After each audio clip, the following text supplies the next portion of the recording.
Okay, I'm here, guys. I'm here. Let's go say hi to everyone, shall we? Now let me just move this down here real quick. There we go. Alright. And say hi to everyone. Hello? Hello. Hello. We're here. We're back. Back for part 2 of our season finale because every season finale needs to be a two-parter. Well, of course.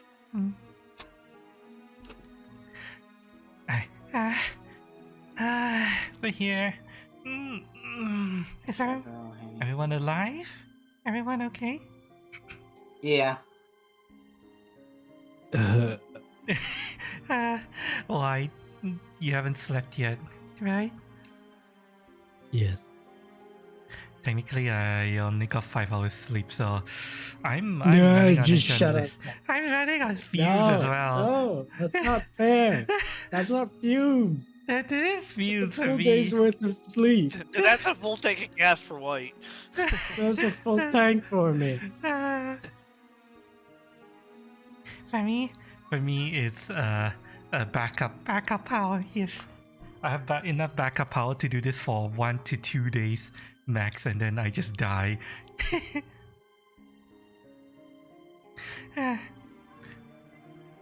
Hi.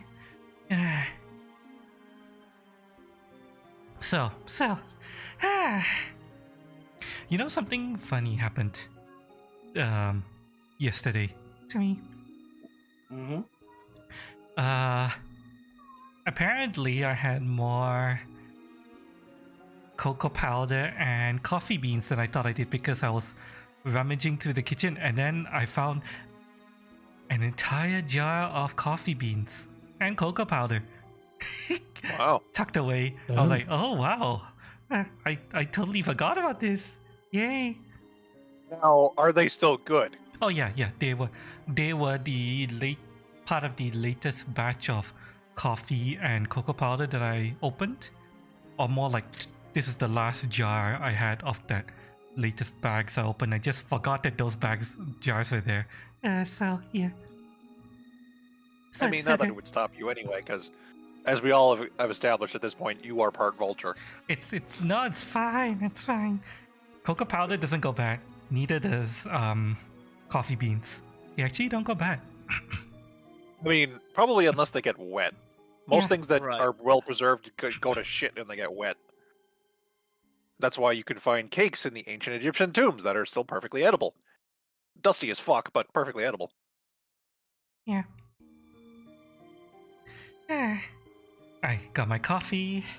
I got everyone grab your drinks. Time to take a shot of coffee or tea or anything you need to get through the day. Then I'm gonna be right back. I need to grab my tea. Okay, oh god. I thought Best I got for you is water. why didn't he get his tea beforehand? I think he put it on, but it only just finished. Oh well.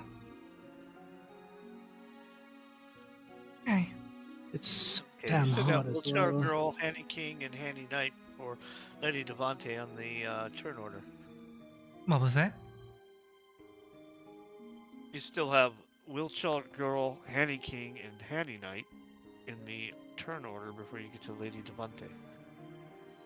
Yeah. Oh, well, I wanted to wait until Ganon gets back because there are a couple of things I need to explain. Also, we need to do our last time on Retaking Lordwall thing. Indeed. I'll wait until Ganon gets back. And then we'll cheers and take a sip of coffee or tea or water. Or beer. If that's your preference. Tea.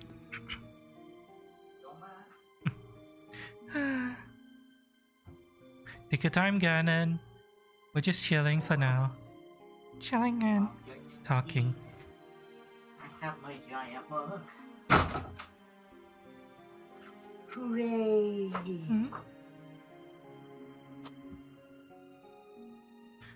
Victory for Ganon! Yes. Alright, I'm back. I'll come back. Shall I send us off? Alright. I'm going to switch my music over to the battle music and...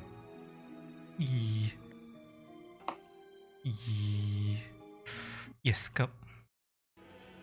Last time on Pathfinder 2E. Mm-hmm. Green battle. We punched a guy. Okay. I took Okay. someone hostage. Okay. Immediate. Actually, A more concise and immediate to the situation summary. The keep rumbles with the sounds of battle. In the throne room, two opposing forces duke it out all over the carpet and the stone floors and along the walls. On one side, the Imperial forces representing stability, order, cohesion, teamwork between many different groups of Imperial Knights, mages, the Church of Iomidai, house cats armed with karambit knives and rifles, and adventurers, all working together to try to depose the false Hanny King and his forces that have taken up residence inside this border city of Lordwall. The Hannies are fighting for their freedom, for the right to exist without being castrated. The Empire... Yeah, I have questions about that. What exactly do they do to castrate a Hanny? Do they cut off their arms? I don't know. I don't know. Or more like it hasn't been revealed yet what exactly the researchers intended to try to do to reduce the rate of Hanny reproduction. But the Hanny seemed to take it as they were gonna cut off our balls. And as a result of that, the Hannies, despite having been created by the Empire just 5 months ago, the Empire essentially through experimentations into the creation of constructs created the Hannies as with the intention of creating cheap, simple labor, and inadvertently created an entire construct race of hedonistic rape machines who reproduce at a rate of, what was it, 2 Hannies can create 10 new Hannies at a rate of in 2 months, I believe. Yeah. It's basically a gray goo situation. Mm-hmm. They will envelop and can take over everything if left unchecked. Yeah. Similar to goblins, actually. I do not know what you are talking about. If there's We one... are the perfect race, and I will not be outdone by some fucking constructs. If there's one thing that's setting the Hannies back, it's that they can't organize very well.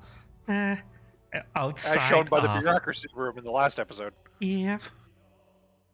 Except unless they are all somehow able to come together under a single banner. That banner right now is the Hanny King. The linchpin of the Hannies' entire struggle for survival. The Hannies believe that the Hanny King will lead them to salvation and freedom. And freedom to do whatever the hell they want to, whoever the hell they want, which includes a lot of bad stuff. And the party, along with the Empire, are trying to put an end to this reign of chaotic terror that has engulfed the city of Lordwall. The sounds and screams of battle echo throughout the throne room. Hannies shatter to when of the hannies, the sound of ceramic hannies shattering when the warhammers and clubs of the soldiers and knights make contact with their clay pot construction. Cats detonate their suicide vests, taking out as many hannies as they can with them. The hannies continue to scream and pummel at their attackers, and despite the fact that the hannies shatter relatively easily, more and more hannies keep falling out of the walls. In fact, at the back of the room, hannies have started to envelop the Imperial forces around the back. Reinforcements arrive to try to put a stop to the tide of hannies from overwhelming the forces that are currently inside the room, but the forces of the Empire can't keep this up forever. They're slowly running out of steam, and the hannies seem to be endless, just pouring out of every nook and cranny, behind every curtain and banner, from underneath the carpet. More hannies just keep appearing. In the center of the throne room, a fiery, what could best be described as a fiery coal pit has formed, where the Imperial forces, aka the players, decided to employ chemical warfare and cause the Excuse me. One of us employed chemical warfare. Thank you very much. Those were my pies. You know, if anyone's getting judged for the war crimes, it's the person who actually did them. And who's proud of it. I mean, it was the product of a lot of cooperation between Lady Deontay Duvoir, the resident alchemist Eva, the mages, the mage apprentice of Professor Severus Black, the child bakers of Honest Annie's Bakery, working together almost for 24 hours straight to make sure that the pie huacha was ready to throw God knows what at the hannies, and it succeeded. The entire room is now sickened from noxious fumes that have filled the entire space, although some have managed to avoid becoming losing their lunch to It is okay, I chemical hit warfare. the goblin. It's okay, I hit the goblins there. So He's on your everything side. is No, he's not. Yes, he Not is. for Lady Deontay. You're supposed to work If with you, let's put it this way. Say that to my If face you- again? Say that to my face again! He's in my side! Yes, on Let's your put it this side. way. If you had a chance to shoot the embodiment of death in the face with pie and make a mockery of him, would you do it? That is what Lady Deontay was forced to decide, and that is what she chose. Uh, I mean, you all know what I would have done, and the answer is yes. he was one of the other adventurer parties that the Empire hired to help attack the keep. And you pied him in Oh, the face. boo-hoo! The man is literally known for genocide. Only when given an order by the Adventurers Guild to deal with a problematic goblin tribe You see, within the he's got borders of one the S Empire. too many. Hmm? Because then, if his name was the Goblin Lair, we'd be fine. It's not his fault that he specializes in slaying goblins. And I don't know. That's a pretty definitive lifestyle choice. listen, That's not like homosexuality where that isn't a choice. That's very much a premeditated condition of I want to be very good at killing this particular race of people. Listen. While the Goblin Kingdom and the city-states that make up the Goblin Kingdom has been mostly stabilized by the presence of the Empire over the last, I would say, 400 to 500 years, the smaller Goblin tribes still break away, pop up here and there. They need to be put down because those Goblin tribes reject the minor semblance of order that the Goblin Kingdom is now preaching. So he's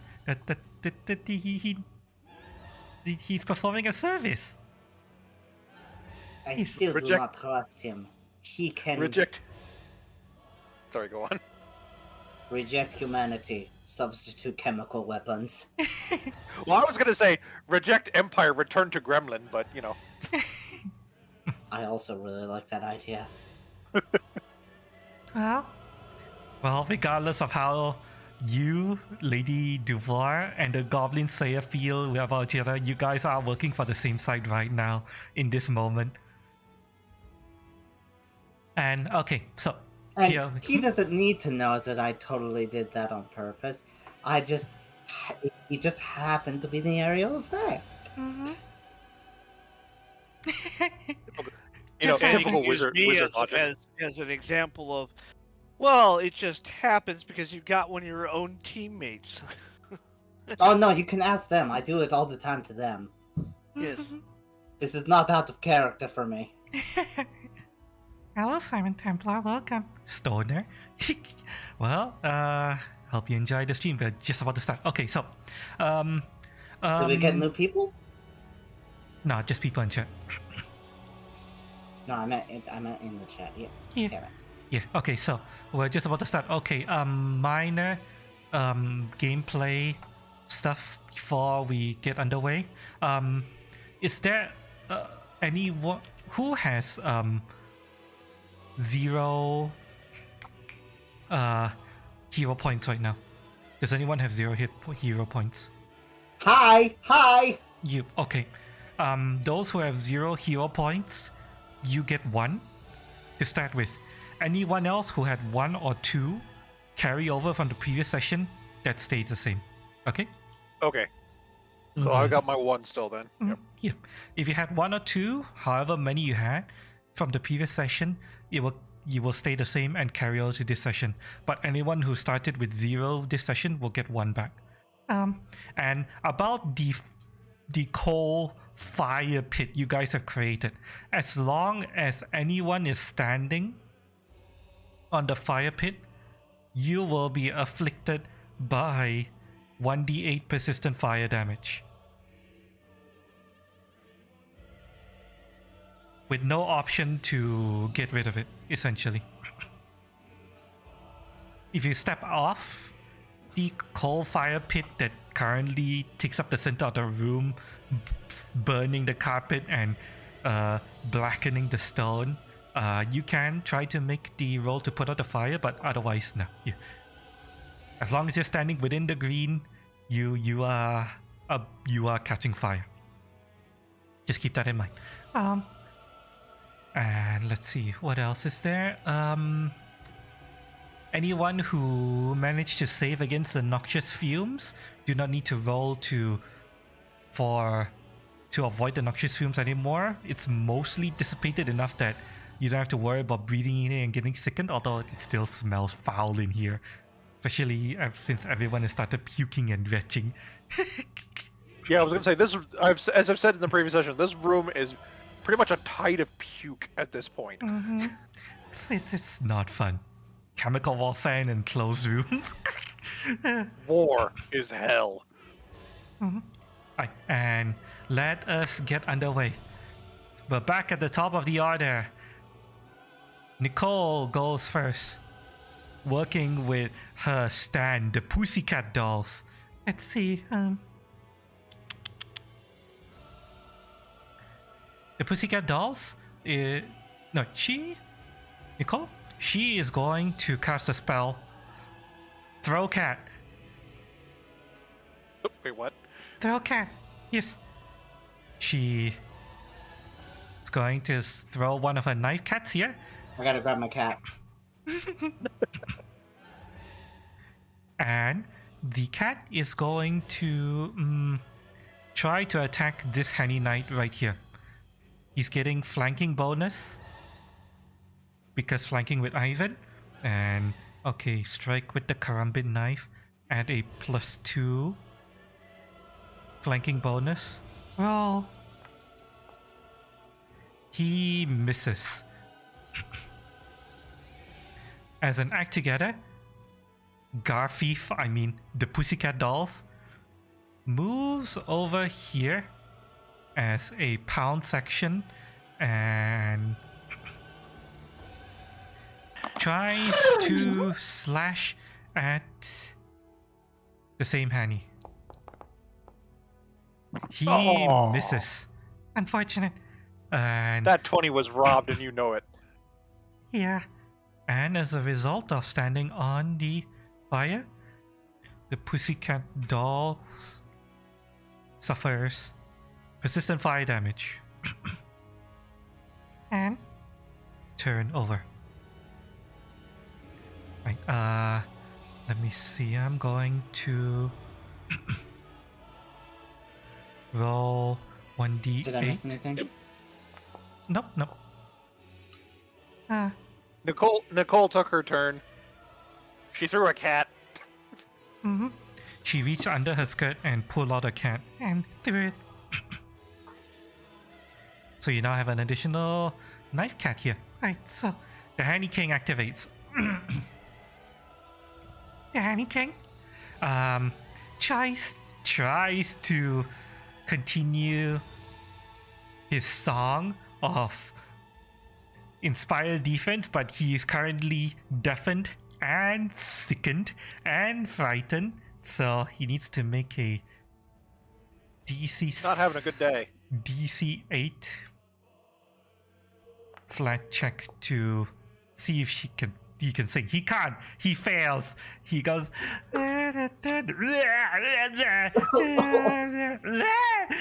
pretty much. Yeah. And let's see. What is this? For effect, I've actually turned off the music on my end. I'm playing music on my end. I'm keeping the music because even if the Hannies can't hear or sing it, they still believe in it. It doesn't provide any benefits at all. Attack a spell. Okay. Wait, what is the targeting? Range 90 feet. All creatures in the area of the confetti. Alright, she's going to try to cast another spell. Let's see if she makes another DC 8 check. Nope. You see, the Hanny King instead tried to cast something else, and he goes, come for confetti. And yeah, the Hanny King's entire turn is wasted. And the Hanny King takes 7. Let me see here. I have a question. Yep. Because this was a spell, this was a thing I cast, does my additional fire damage take effect? It does apply, so yeah. Thank you for reminding me. That's an extra, that's 8 damage then. Yeah. Let me see. Okay, let me check to see if this affects it properly. No, it doesn't. Okay, you know what? I'm going to 8. Okay, so the Hanny King takes a total of 16 damage from the fire. Ow! Yep. Damn. Everyone in the room, I want you guys to make a perception check. Just general perception check. The number you have to beat is going to be different based on where you are, what you're doing, and what your circumstances are. But yeah, I have a number for 19. you guys. Everyone, perception check before I Oh, wow! mention the results. Okay. Okay. Starting from Lady Duvar, you don't see anything. Anything noteworthy. Ivan, you're distracted by giant Garfief pussycat doll in your face, really, really badly drawn. You're kind of like, well, how the hell does this creature make any sense? You're kind of wondering what the fuck is going on with this standing next to me. Yeah, I was definitely thinking of doing a bit of AI art and making a better picture for you for that, to be honest. This is okay. I'll explain it later. Dahlia, It is you're- done on your vision is covered by beard. Radjam doesn't notice anything. Eva and Corjum. Only you two notice this. The Hanny King. You see the bottom of the Hanny King, you know, where his circular little pot light single leg is, you know, yeah, the basically flat bottom pot thing. Yeah. The part where he's making contact with the ground. Oh yeah. Okay. You see his white, supposedly clay exterior starting to blacken and darken. And you look at it closely and you're like, wait, clay does not react that way to fire. And that is what you two notice. Duvar, your turn. Mr. Wait, no, wait, Honey, hang on, sorry. Not Duvar's turn, I forgot. Hanny Knight. Hanny Knight needs to go, sorry. My mistake. Let me resolve this Hanny Knight's turn. I apologize. This won't take long. First attack targeting Rat Jam. Does that hit? 30 is a hit. Yeah, 30 is definitely a hit. Is it a crit? Crit is 10 more? No. No, okay. You take 18 damage. Ugh. Second attack on the monster cat standing next to him. 20 is a hit. 13 damage to Nicole. Ooh, that took a chunk out of Nicole. And Handy Knight is going to raise a shield.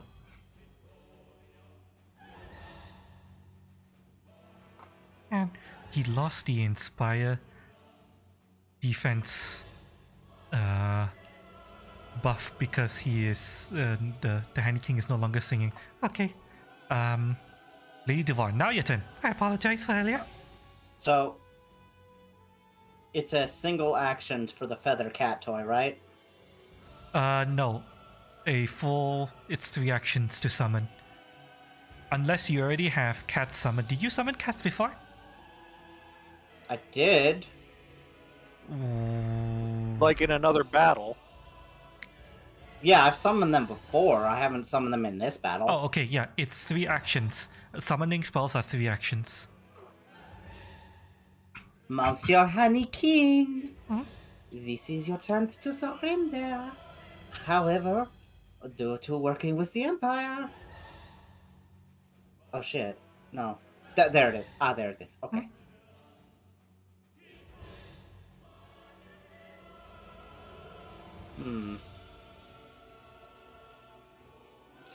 Yes.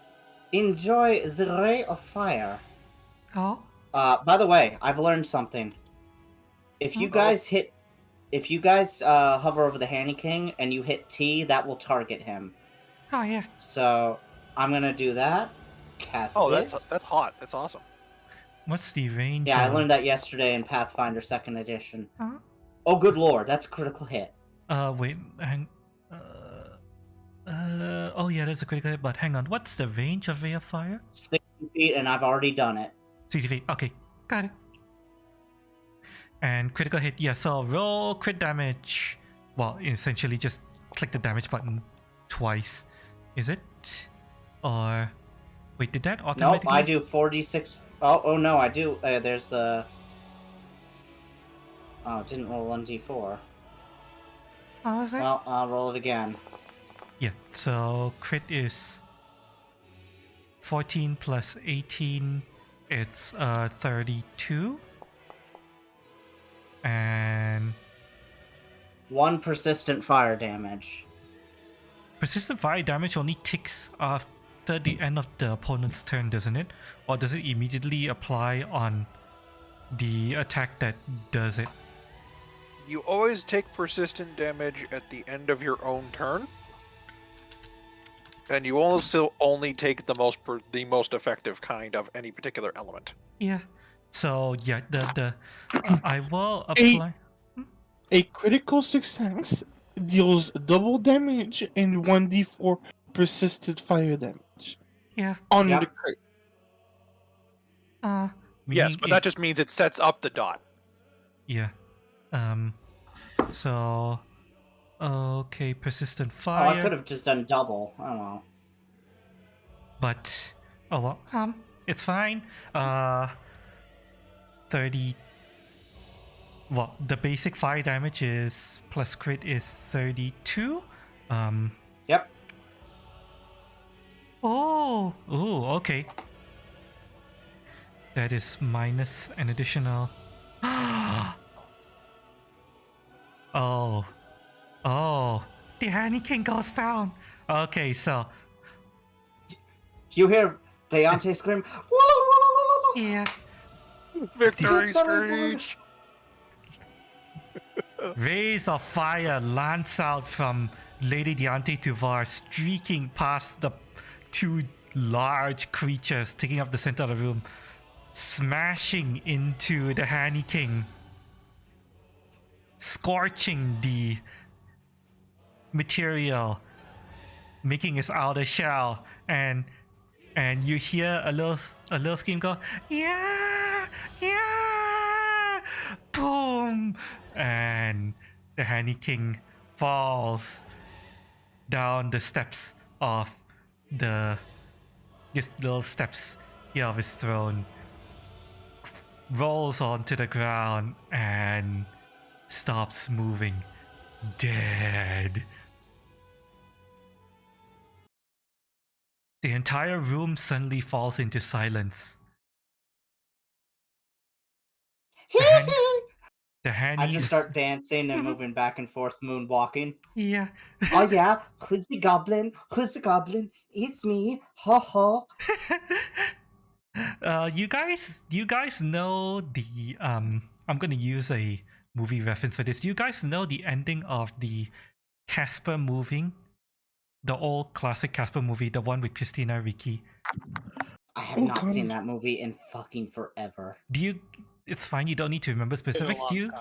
Do you remember the ending scene where Casper, as a human, kisses Christina Ricci, and halfway through he returns into a ghost form in the middle of this party that's going on, and everyone is looking at the ghost, and Casper turns around and is like,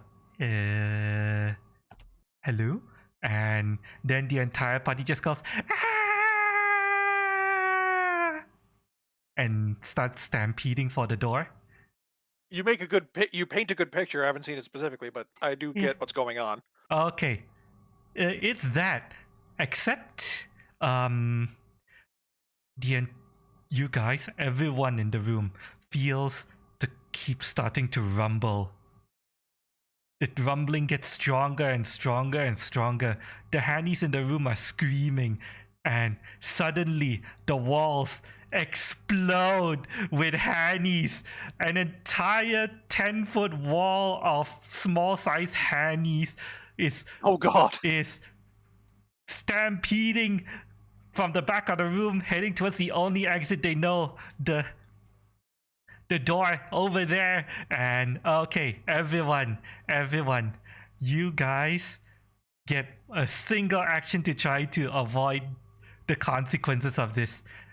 We'll go down the horn, starting with Lucky. What do you do when you see this 10-foot tall wave of Hannies, screaming Hannies, panicking, stampeding through, trying to get out through the entrance that is behind you.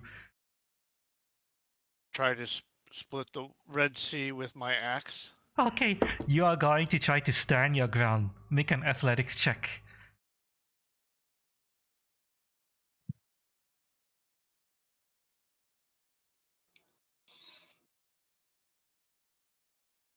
Uh,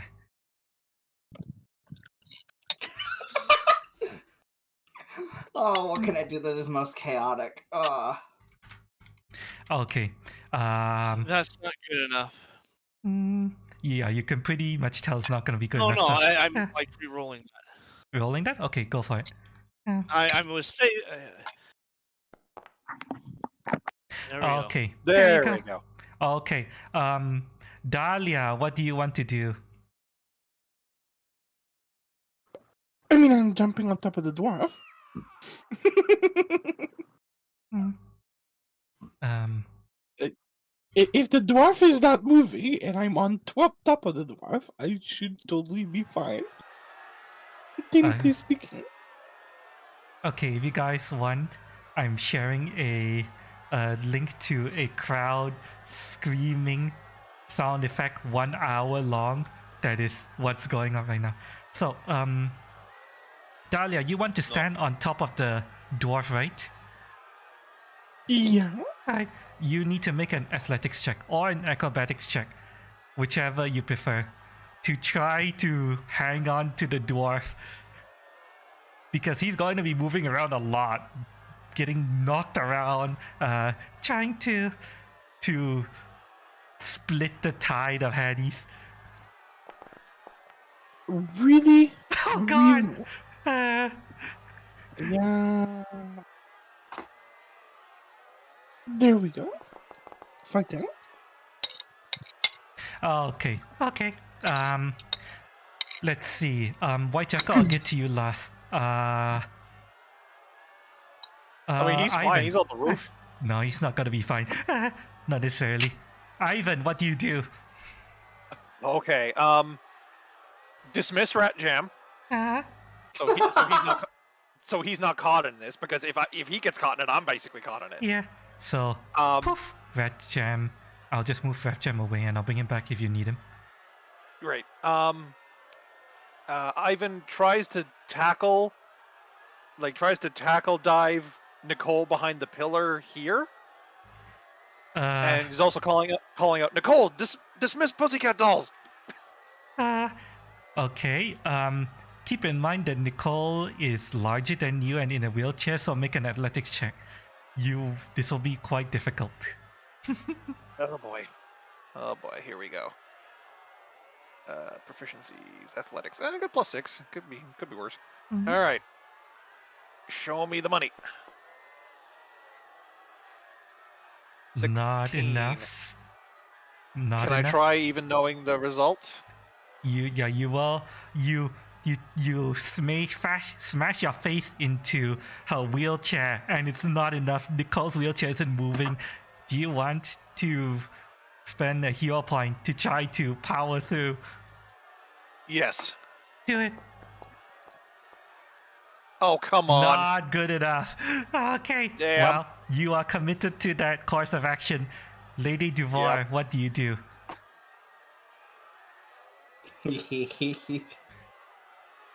Oh, that is a lot. Fireball. That's a lot of offer. Brace! I go behind the fucking watcher and I brace on the back of it. Okay, athletics or acrobatics, whichever is higher for you.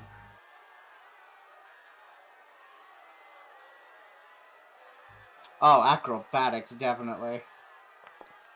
Go for it.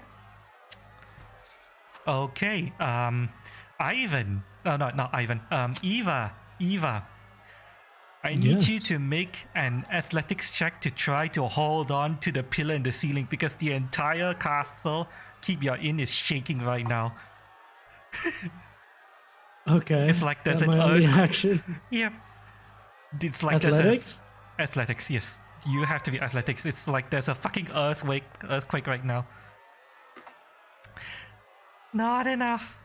You feel your vines losing their grip on the pillar. Do you want to spend a hero point to reroll that? Yeah, sure. Go for it. Nope. Okay. The handy tide fills out the room, smashing into the wall, crushing everyone. Okay, let's see. Ivan, you are overcome by the stampeding tide of hannies. Heavy ceramic starts smashing down on you. Pom, pom, pom, pom, pom, pom, and you're like, ah! You take as much non-lethal damage as it will take to knock you out. Okay. And of course, every one of the times he's stamped is punctuated by a squeaky sound. Yeah. Squeak, squeak, squeak, squeak, squeak. Eva, you try to hold on to the ceiling and the pillar, but it's literally like an earthquake in here right now. Your vines, if only you could put down some roots, you would be able to hold up, and finally you slip and you fall down into the down into the swirling mass of Hades. Everyone else, you guys take enough non-lethal damage to reduce you by half your hit points. If you have enough HP by the end of it, you stay up. If you don't, then you pass out. So that'll be Corjum, Dahlia, and Lady Duvar. You only take half your hit points of non-lethal. Half your max hit points, by the way, not your current hit points. The keep just keeps rumbling and shaking and it's almost like the entire keep is disgorging itself. Turns out the entire thing was literally built out of hannies. It somehow Just like the a- handies And it's just like a nanite swarm. The whole capsule collapses and they just slurm off. Mm-hmm. I'm so sorry. I missed it. What did I miss? You missed it? Oh, okay. You take half your max HP off non-lethal damage. If it's enough to knock you out, it will knock you out. If it's not enough, you will... It is not. I have taken no damage. Okay, so you stay conscious despite all the pummeling that's going on. You try your best to brace behind the Paihuacha, although a couple of handies smash over the Paihuacha into your face. Corjum is swinging his axe non-stop, trying to part the tide of handies in front of him, willing through just sheer force of will and strength for the horde to go around him. Dahlia holds on for dear life.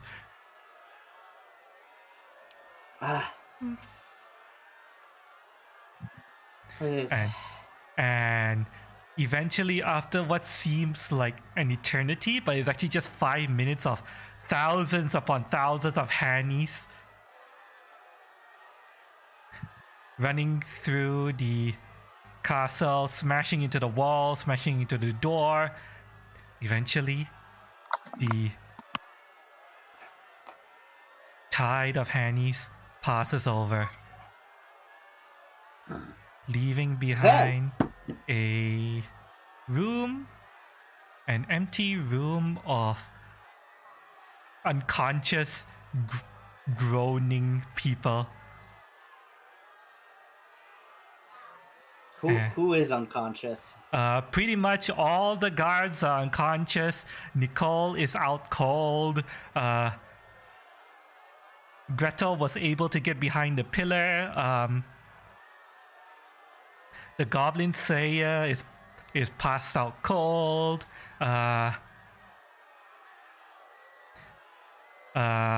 some of his party are still standing but badly injured. Some of them are all cold. And yeah, thankfully non-lethal damage and knocking people out doesn't detonate the cat vest. Oh, Oh Eva? god, that could have gone poorly. Yeah, that could have gone really poorly. Eva, Eva finds themselves over here. Knocked out cold. Ivan, you stay right where you are. You just got stomped into the ground. Nicole the wheelchair is bowled over backward and she's just like birds circling over her head. And Is Sir Storm alive and awake? you look around and you trying to get a sense of the carnage that has happened. Everyone who is still conscious, make a perception check.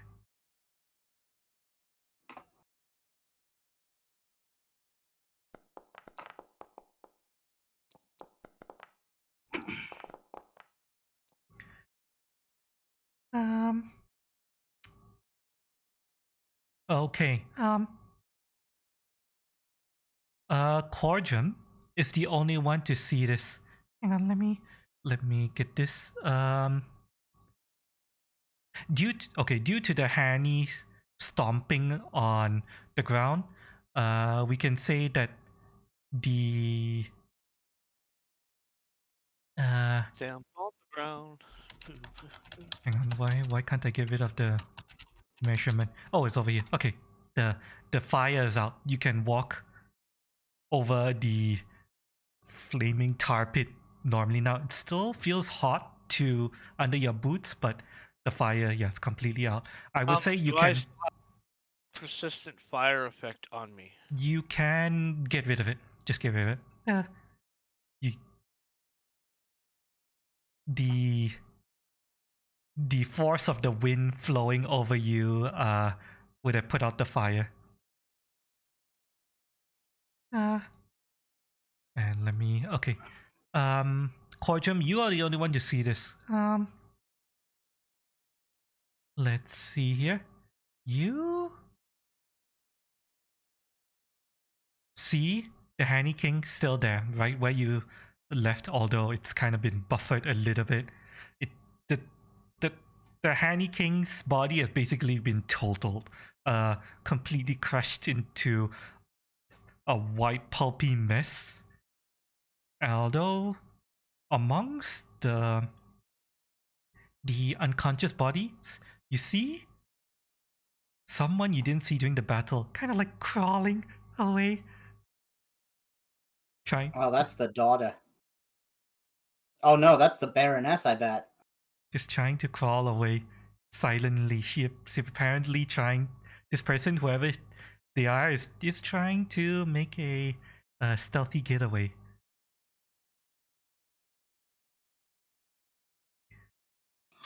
What do you want to do, Kochan?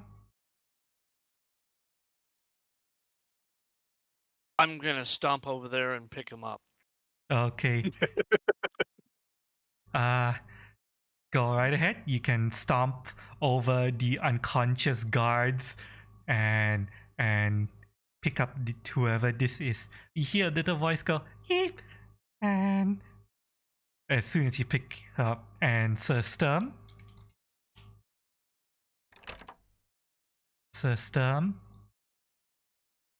bashes open this door and stomps out.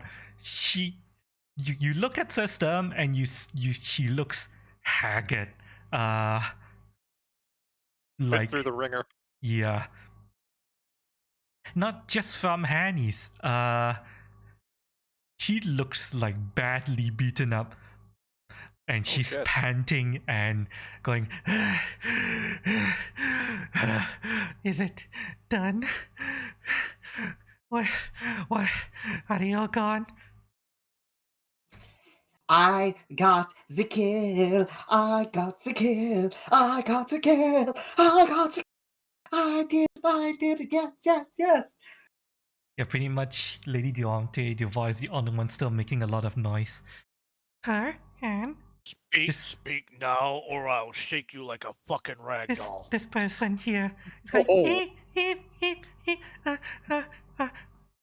I'm sorry, Corjum, you recognize that voice.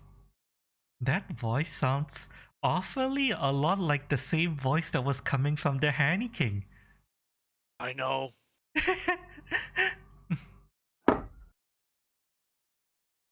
She looks, let me see. Can we move or are we out of initiative? You guys are the initiative. You can move however you want to. She does look like, please don't. She looks like she's still sickened. I am not out of enraged. There's still an enemy in effect. Yeah. Oh yeah, no. She The is. Paihuata. She is. Oh, right. Trying to not throw up. Yeah. System says, "Who's this?" The Hanny King. What? System. It would be the barbarian, the only one left standing to respond to this. Excuse me, I'm still here. Well, get smooth talking, otherwise we're gonna have a smushed antagonist in a second. System Hello. does a death glare at this person here currently being just held by the scruff of her neck. Lady She Duvar. was inside the fake Hanny King suit. Lady Duvar. Hanny Kings don't burn in fire. This one did. Yeah. If you were to look at the suit of the Hanny King, you would still see signs of burn marks. You've never seen this sort of burn marks before. For the record, actually, I would do one thing. Mm-hmm. I'm gonna steal that crown and put it on my head. The crown has been shattered. It's basically, well, not shattered, more like crumpled into misshapen mess, pretty much. I don't care. It's mine. It's mine now. Lady Okay, Deontay giving double king vibes. You can take the You gotta sound. You gotta remember, Lady Deontay may be a lady, but she is a goblin. It's mine now. Hang on. I come over wearing it. Hello. Oh god. I will give you a.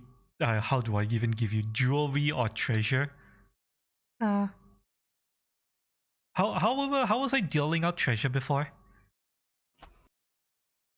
You got me. I don't know. Oh god. Broke your spine again. You haven't. I'm fine. You promised 70 gold each, but I wanted that crown. Yeah, that's fine. The moment it was there, I was gonna get it. It's like, it's mine. As treasure, I will give you a new treasure in your item list. The crown of the Henneke. Crumpled scare quotes gold crown of the Hanny King. Yes. Really badly And we crumpled. see crown, I am now goblin royalty. Who's gonna question it? Fucking nobody.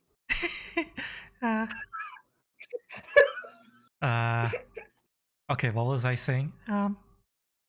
Nobody's my middle name. I just never told it anybody before. Oh right, this is what I wanted you to do. Lady Duar, I want you to make an Arcana check or magic, any kind of magical knowledge skill check. I would like to reroll that. This is Because not I can. exactly an important one, but yeah, you can reroll that if you want to. Feel free to go ahead if you want I to. feel like we're in the end game anyway, so. Go right ahead. Okay, you know what? I'm just going to give this to you. I'll give this to you because arcane spells. This is something that you will eventually learn. You look at Sir Stum. She looks like she's taken a massive beating, and not from Hanny's. She looked just like she took a spirit blast to the face. Did you open the fucking door? Uh, Did you open the door? Oh yeah, the door was trapped. yes, yes. Forgot I about did. that. You shouldn't do that. The door was trapped. I would have appreciated knowing that before the tide of Hannies appeared.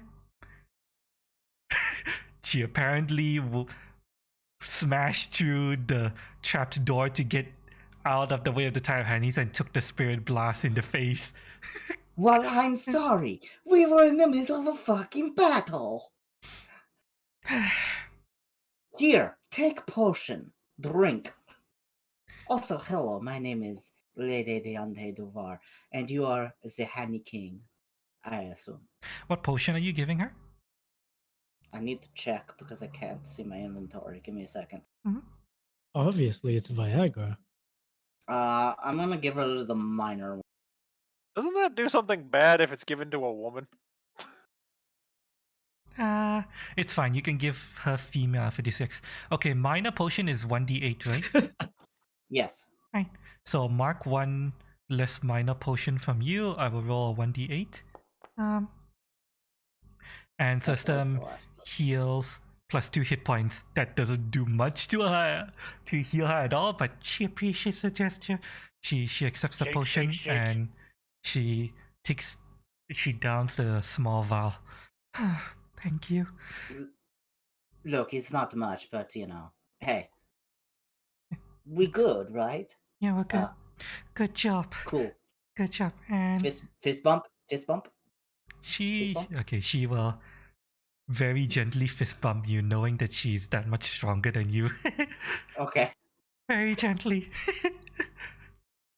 So, miss, and who are you? And why were you working with the Hannies? I'll hold her by the leg so her face is down closer to the floor to the goblin. Oh god. Hang on, she needs to make a fortitude save for this because she is currently sickened. And she's frightened, so there's going to be I'm gonna have a frightened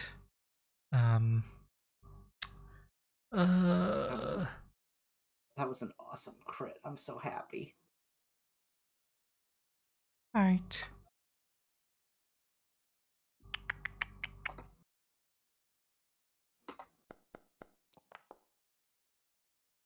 She goes and empties her bowels onto the floor. You know what's bad about that? She's upside down. She's probably got some up her own nose. I'm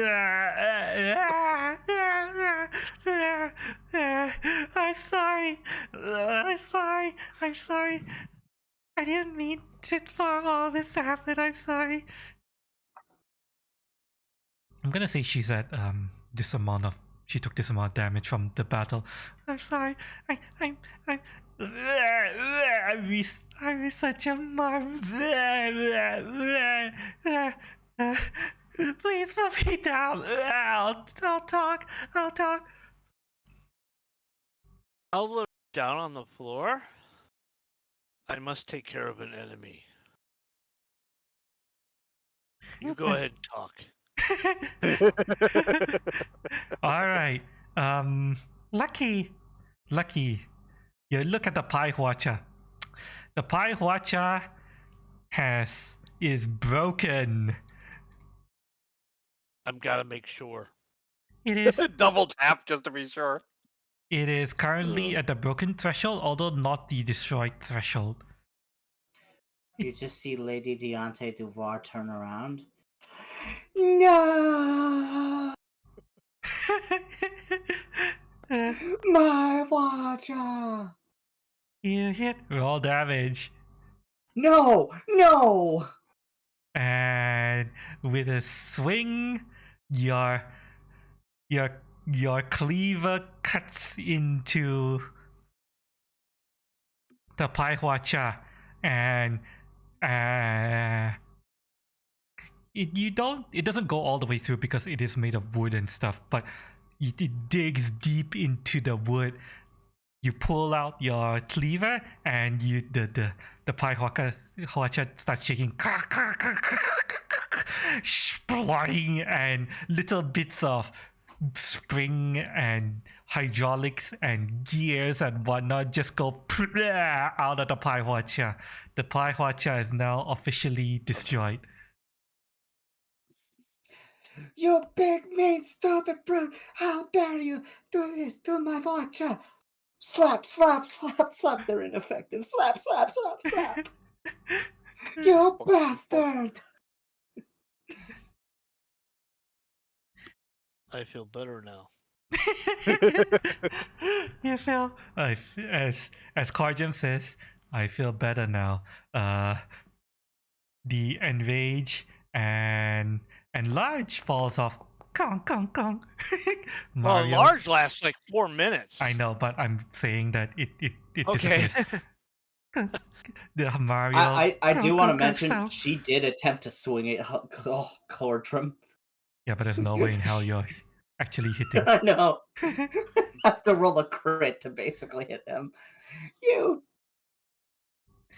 Karjam, if you want to, you can go and spend a couple of minutes going like, "Yeah," and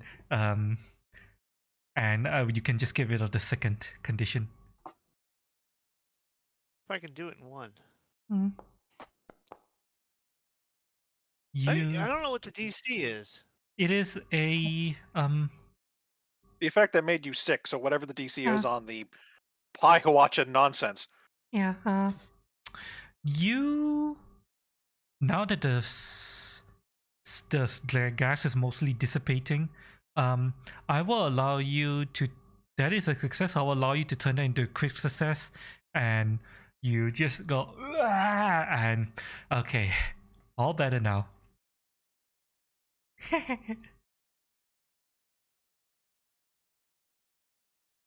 You could really go for some beer soon. Well, I mean, that's just a given. Although,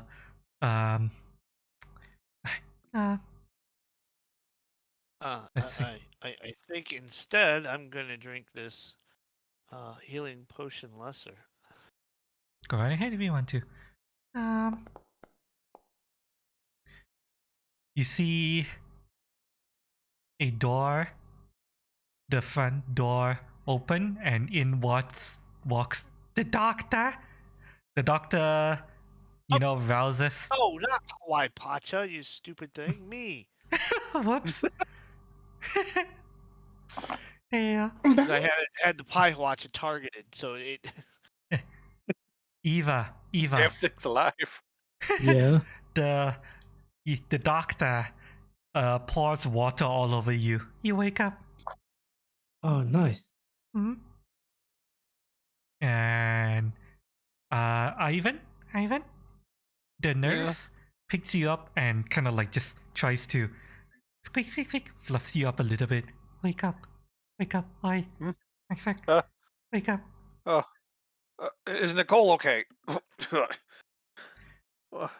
You see Nicole's wheelchair tipped over backwards, and Nicole's arms are splayed out, her legs are hanging over the front of the wheelchair, and she's got little birds swirling around her head, and she's out cold. The nurse says she'll be fine. She just needs some tending to. I'm gonna go up and look for the honey cake. Some of your stuffing sticking out. Yeah, that's definitely how I feel. How's it look? The Honey King? Eva, you can look over the Honey King. Go ahead. Let me bring out some. When you get a second, put Rat Jam next to me. Okay. Let me put on some music. Because between him and me, I'm going to be spending the 10 minutes doing a medicine on myself and getting a focus point back, so I can probably do a lifelink surge when the time's right. Go ahead. Alright, Red Gem is next to you. Eva, you can look over the Honey King. Make an engineering check. Crafting. Any kind of crafting check. In your case, it's Sure. engineering, right? I can do both. Oh, damn. Engineering law. Okay. You look over the Honey King and you look at the crushed, crumpled remains. There's very little left that's still intact, but you pick up little pieces of Honey King that was blackened by the flames that he was standing on. And you see that, this is plastic.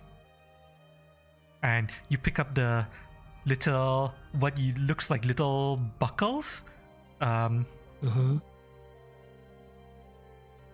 were used to evidently hold the Honey King suit together.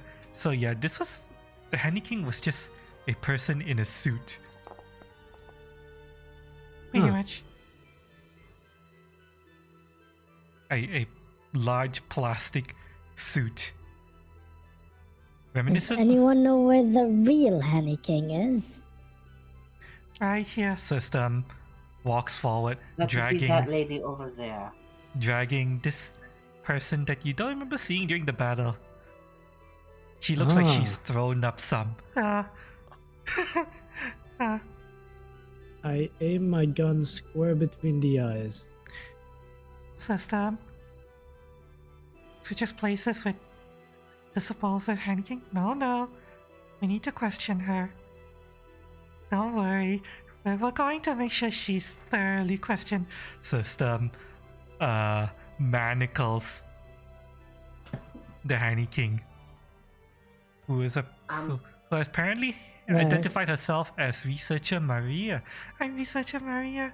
Please, I'm sorry. This wasn't supposed to happen. Where I come from, dead or alive means dead or alive. I'm alive. I'll tell you everything you need to. Please don't kill me. Yes, she's infinitely more useful to us speaking than a corpse. She's been dealt with. We don't need to finish the job. Oh, I should come over here. I should come Well, over your here problem, not mine. and I should treat wounds on Goblin Slayer. You can treat wounds if you want to. The doctor's going to be going around treating wounds as well.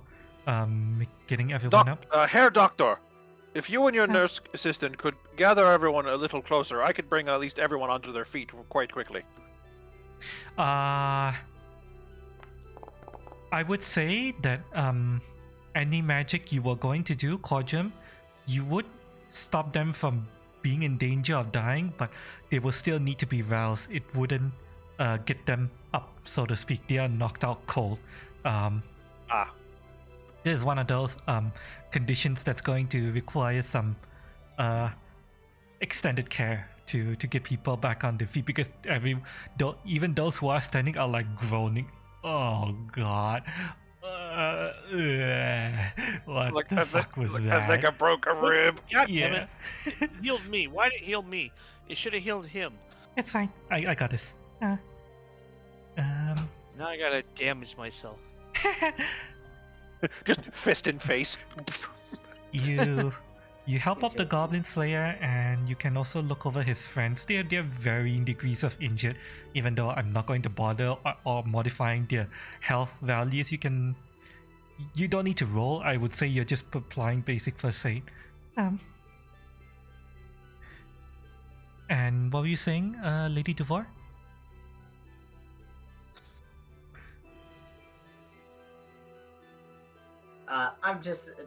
She's just grumbling about how her thing was destroyed. She's just mad she lost her new toy. Yeah. I am gonna burn my last heal on a 3-slot version, just at least between me and Nicole, anyway. Okay, yeah. I would say that you power up your aura, your healing aura. By powering it up, you're able to ensure that the entire room isn't enveloped. I'm just going to roleplay this. You get up your strength of your spell for quite a while and let it out in a huge burst aura, and you at least ensure that you at least ensure that nobody is going to die.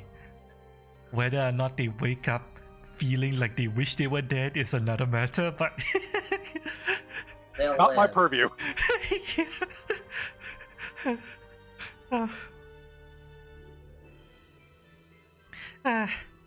Oh, by the way, Eva, I'm just going to say this. Yeah. Do you want to look over the Pie Watcher? Sure. Yeah, you can look it over. You could gather, just looking over the Pie Watcher having his guts blown out and stuff, you could gather that maybe you could try to repair it, but it's going to be very difficult. The last time you looked into it, It nearly killed you. it nearly killed you, and the insides were some kind of pocket dimension of gears and hydraulics and springs and God knows what.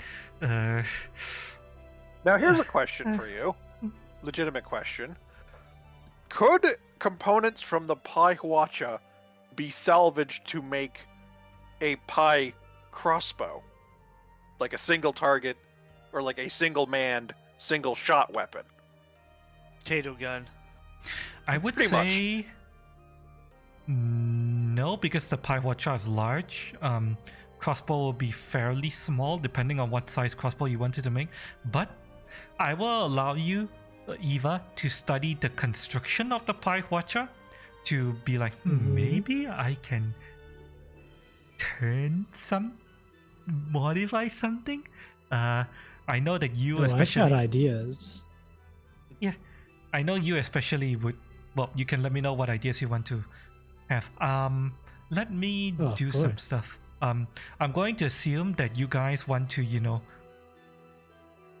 explore the castle a little bit and get up any loot that would be rightfully yours.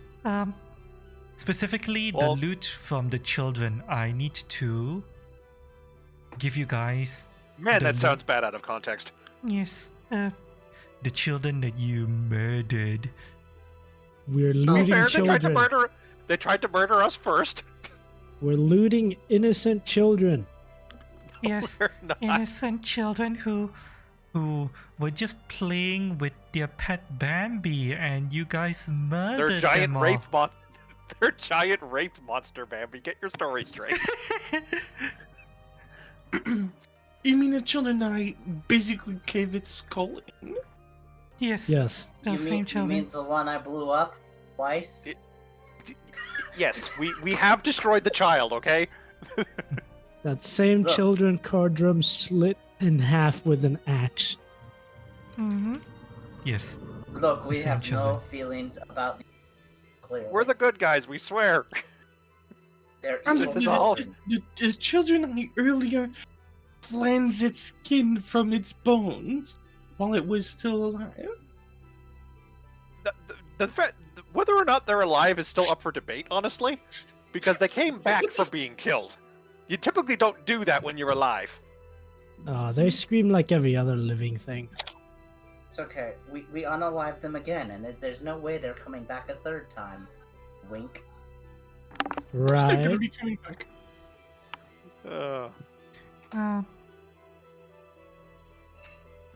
Okay, I'm going to do this for you. Okay.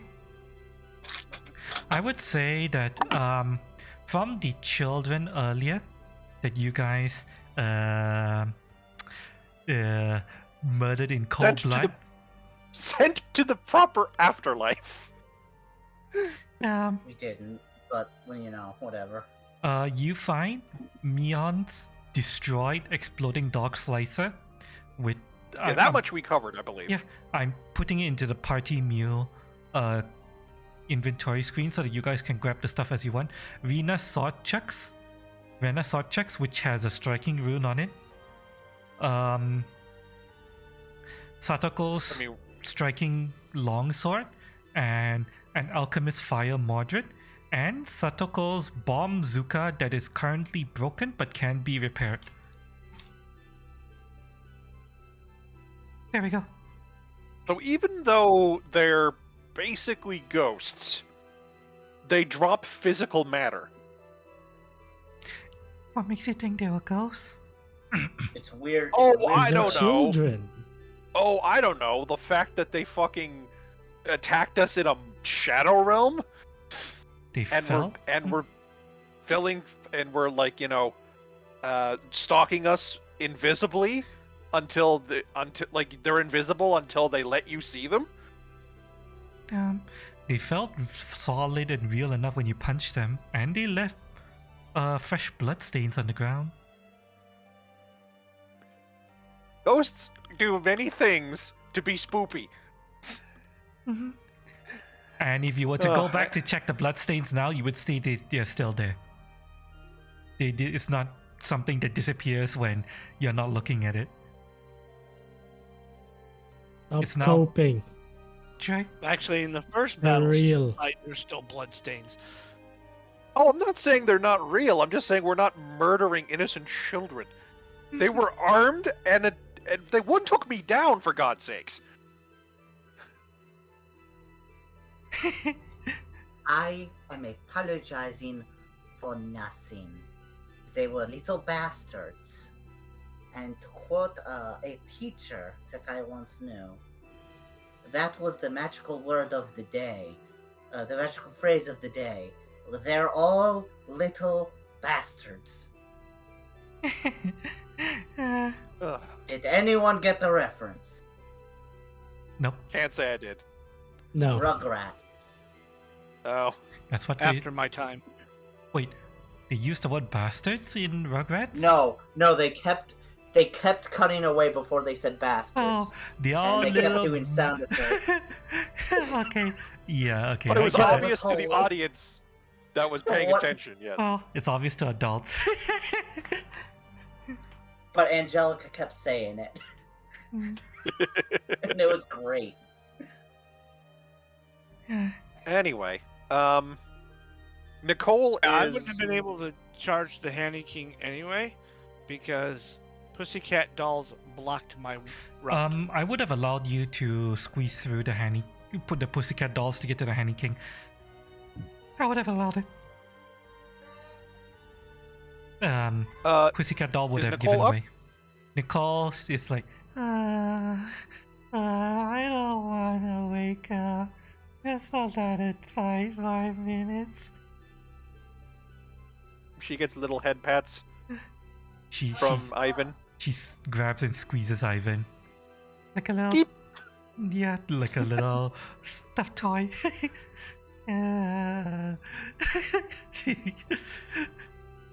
Not something he is against, mind you. However, he does need to be in another position at the moment. So he'll slip his way out.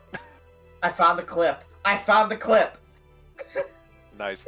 And slip his way over to Maria. He just looks at her. I'm not mad, really. I'm just disappointed. Yeah, Maria looks like she's on the verge of tears. I'm sorry. This isn't supposed to happen. Little cotton hand just kind of pats at her eyes just a little bit. It's all right. Oh, by the way, she's currently on the ground hog-tied, pretty much. Understandable. Yeah, she is a criminal here. Mhm. But Is that another child? Bring me Sir the paddle Stern. of discipline. Sir Stern, better than the hat of discipline. is this really necessary? Like, do you need to hog tie her? Yes.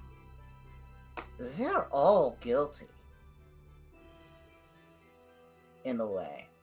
I Ivan don't know just how to- Ivan just shoots Lady D a look, Are you suggesting that we go beyond due process? No. No, that's not what I'm saying, goddammit. No. I'm just saying a little extreme. Fair trial, no, but Oh, not. oh, we don't need a trial for treasonous rebels Ah, and you- insurrectionists like her. You don't even know the fucking whole story yet. Oh yeah, we're Yes, gonna that's find out the something- who story. Yes, but that's something I'd rather we find out Who here. says the Empire has due process? The Empire. That's an does- American concept. the Empire does have some kind of due process, actually, but what exactly they consider to be due process, that's slightly different. Any nation that's a meritocracy Mm. wouldn't have, like drive-through courts. Let's put it that way. They would have a proper court system, even if they are also slavers. But we'll deal with that later. They Um, you from your society knowledge, you do know that they do have courts, but when it comes to matters of national security, such as insurrection, treason, rebellion, things like of that nature, you know that knightly orders like the Knights of the Mailed Fist, specifically, the Knights of the Mailed Fist are an order of knights tasked specifically with maintaining security and loyalty 60s. within the nation. If you know the ISB from Star Wars, that's them. are those the red guys? No, the guys in white. No. Imperial Securities Bureau. That's pretty much what the knights are. They Stormtroopers. No, it's different. not stormtroopers. Stormtroopers are soldiers. The Imperial Securities Bureau they deal with espionage, they deal with security, they deal with putting down rebellions, dissension, insurrection, things of that nature. That's why they are the Order of Knights taking charge of this entire mission. I'm going Because- to join via my phone. Just dinner's ready. Okay. Alright then. Yeah, because this was classified as an insurrection, a false king trying to rebel from the Empire and installing himself as a ruler of this city, a city that belongs to the Empire of the Hand. It's considered an insurrection and a rebellion, so that's why the Right. Knights of the Mailed Fist took charge of this. Right. And the Hanny King, Ivan gestures to the corpse Mhm. of the suit, has been dealt with, yes? Not quite yet. System You looks got the at person that was inside the suit. the person that is hogtied on the ground, who is apparently researcher Maria, the name that you remember from Baroness Olga's journal as the head researcher of the research project that created the Hannies in the first place. Right. Ivan gets near Lady Maria and sits his little stuffed butt down so that he's a little closer to her conversationally, Mhm. and asks her, suggests to her, this wasn't your plan all along, was it? You didn't want to be a king to these creatures. No, You became a king because you needed to try to instill some order upon them. yes, that's what the suit was for. The Hannies were refusing to listen to the Baroness or anyone of authority anymore, and I thought if I could pretend to be their king, then they would listen to me, and they did. It's just that they kinda Unfortunately, decided- not to be rude, but you don't seem to be the type to lead. I had to go along with it. Dad, when I put on the suit and became the Honey King and told them what had to happen, how we were going to, gather them up and try to figure out a way to reduce their ability to procreate. The Honeys took that as we were going to castrate them, and they got really angry and they started talking about freedom and rebellion, and they said, we'll follow you. They said, we'll follow you forever, Honey King! Lead us to battle! And I couldn't say no. You see what they do to anyone who tries to refuse? And Yes, you, we have. You recall what they did to Croy. Croy tried to stop them, and she got dragged off. I tried my best to keep her away from the worst of it, but I could barely control them. I'm sorry. I have a question for you. Where is the Baroness? I don't know. She was dragged off as well. Last I heard, a slaver had come into town, and the Hannies sold the Baroness to the slaver. This happened about 2 months ago. The Baroness hasn't been here for quite some time. I don't know what else happened. I don't even know who the slaver was. The Hannies didn't exactly keep good accounting. As I've noticed. I would have tried to, get the name of the slaver and stuff like that, but I wasn't really in charge of doing that stuff. I just kind of left it up to them.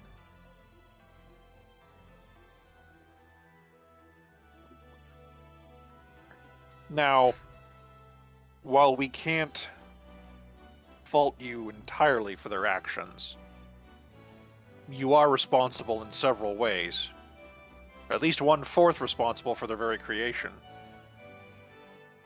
And responsible for not acting upon the power you had to corral them.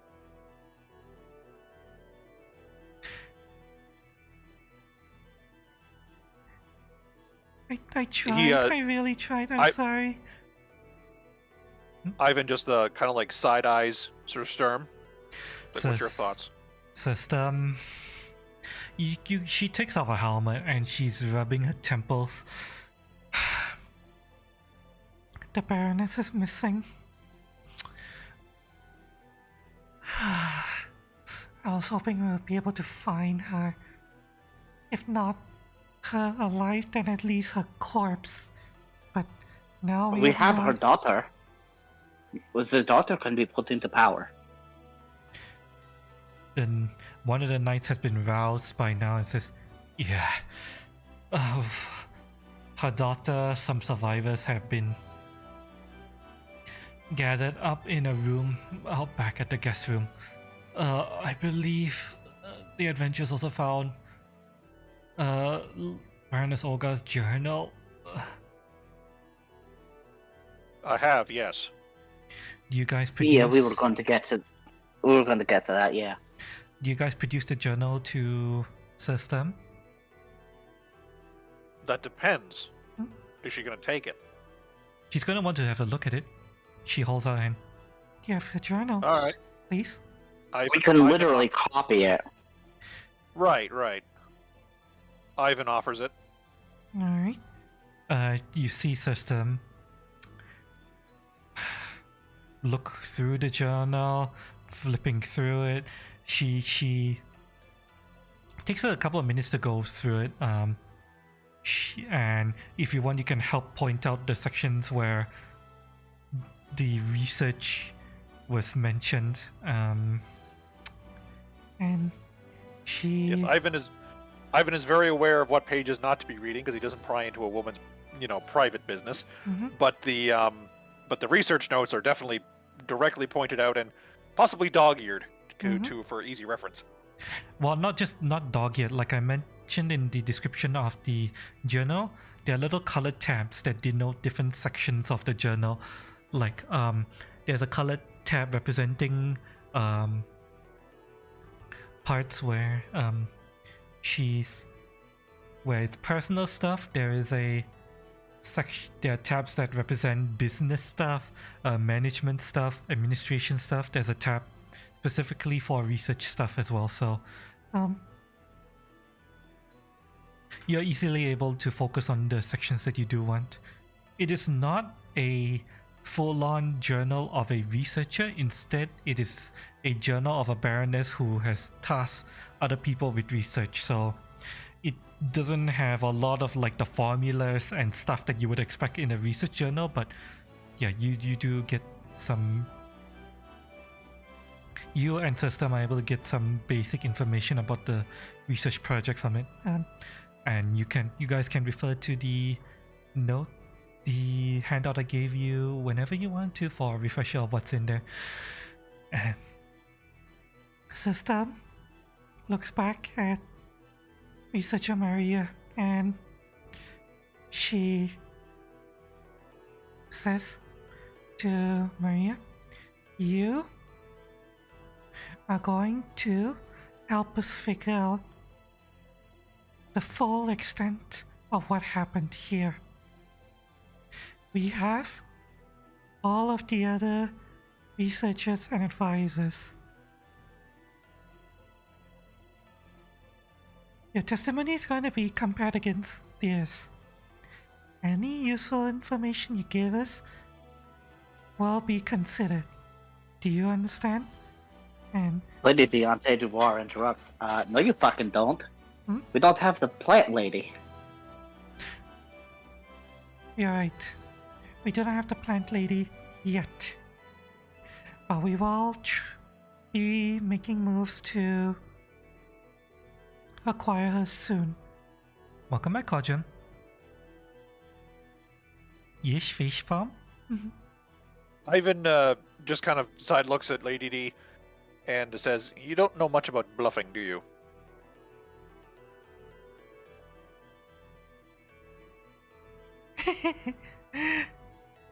Well, Well, we have most of them. it's She knows plenty about bluffing. It's goblin bluffing. It's too complicated for you to understand. in any No, it case, was mainly to riff on Sir Sturm. in any case, Maria says, "I'll tell you everything I know. I'm sorry. I'll even explain to you how we created the Hannies.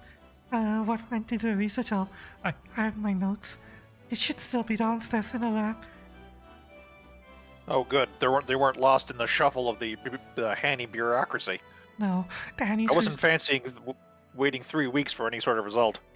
No, the Hannies really didn't care much for the research notes. Most of it is still downstairs in the lab. Don't suppose there's anything else down there? Say, anything alive?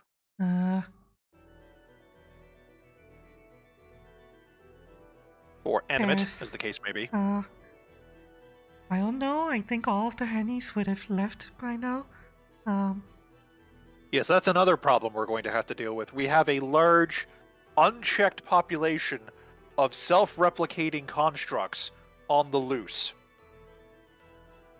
Yeah, pretty much thousands of Hannies poured out from the keep. There's no stopping them. And thus the Dragon King Wars of Athos begins.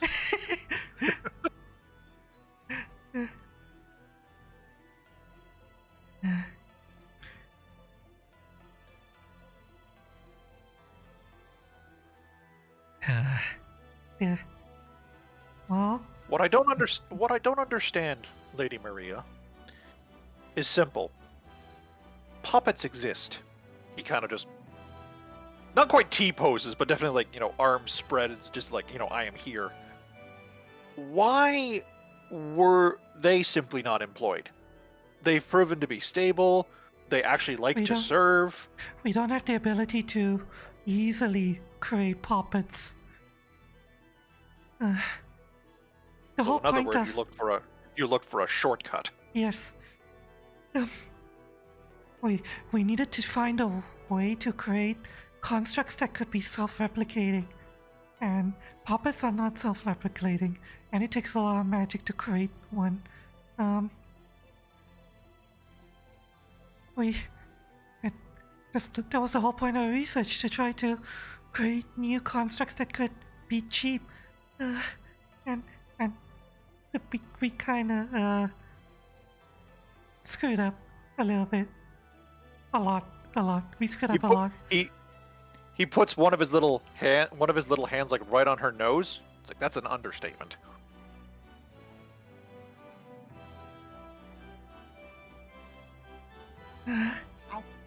Not to mention, servitude should be willing. They were clearly free-willed creatures, and you were forcing them into servitude. I will allow anyone with a society to make a society check. Technically, I have a feeling anyone who spent enough time in the Empire of Ham would know this. So Corjum and Dahlia, you guys can make a society check as well. I don't have society. If you spend enough time in the Empire of the Hand, you can make the check as well. So Dahlia and Corjum can make the society check. Eva spent most of their time in the forest, so they wouldn't be able to get this. Yeah, no. Dahlia and Corjum. Okay, I will give you guys the general knowledge first.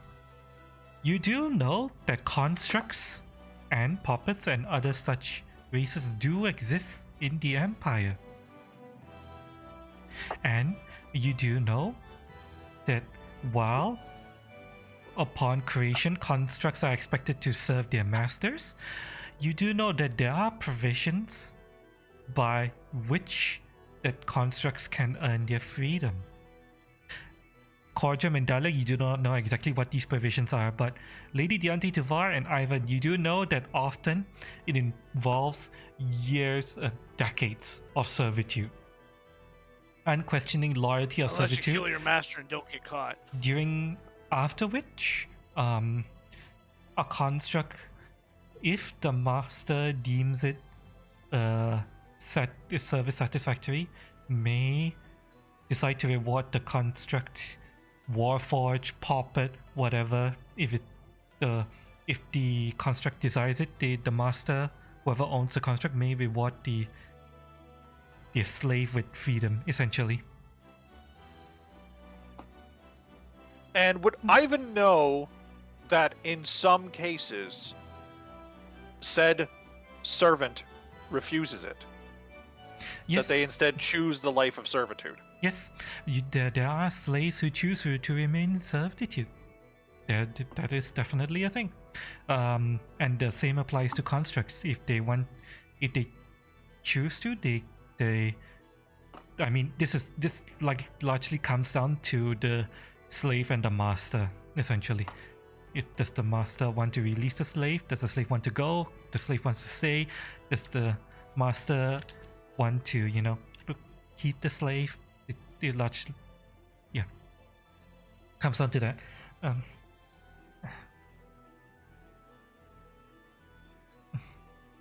Regardless,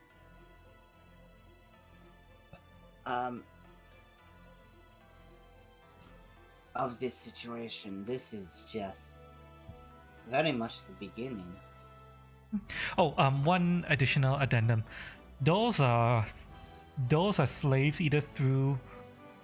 Though this situation I just described is slaves whether through creation or being captured by some means or being sold into slavery, stuff like that, or being born into it. Slaves that were captured and sentenced to slavery due to punishments, the state decides how long your servitude must last, but you guys know for a fact that such slave contracts typically do not get given out to civilians. Typically that the Empire deals with that directly. Yes, you were saying, Lady Duvar? This has started. This is just the beginning. I completely lost where I was going with that. I'm sorry. I'm sorry, no, I interrupted you. You said, regardless, this is just the beginning. I've lost it. You lost it? I'm sorry. I'm sorry. Yes. So, Lady Maria, This is... I assume then you are aware of the origin of this, and he flashes her the arrow fletching necklace he wears.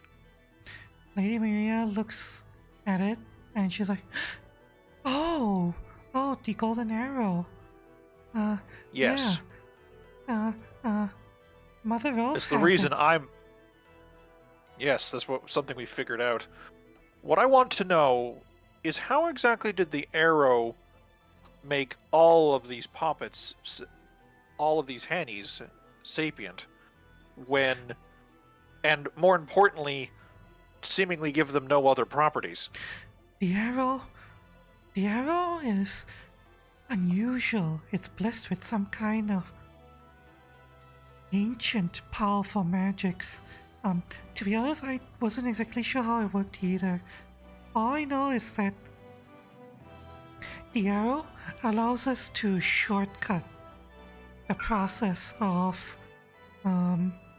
putting a soul into a construct. Sentience is granted by a soul, after all, and somehow the arrow shortcuts this process. We don't know how it does it, but it's able to do it. That's why we used it to grant the Hanny sentience. All the arrow has to do is prick, or in most cases the arrow just stabs a subject, and if the subject is a construct with no soul or sentience, it gains a soul and becomes sentient. Of course, there are other ways to make construct sentience, but yeah, the arrow just completely shortcuts the process. It's why it was so useful to us. Without the arrow, making a single Hanny would have been as expensive as making a fully fledged clay golem, and that would have been no good for the purpose of the project. Anyone who is familiar with the magical knowledges would know that clay golems are very tough and very powerful creatures and very difficult to make. Yeah, they're definitely an elite centerpiece of one's collection, not the rank and file dudes. Yeah. A clay golem is easily 10,000 gold. Easily. And it Yes. might even be more than that. Yes. The initial Hannies we created required that, relatively speaking, slightly reduced, but still in the ballpark, that amount of gold to create a single Hanny, which was unacceptable for the project. Where did you get the arrow exactly? Mother Rose came with the arrow. I wasn't in charge of recruiting. Baroness Olga and the Council of the Imperial handle recruitment. I do not know where. Okay, outside of I know of Professor Severus Black. I've heard of him before. As if we. I also knew.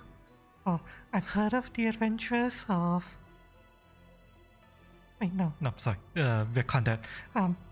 Priestess Rosina came with whole adventure papers. Mother Rose is an enigma to me. I have no idea where she came from.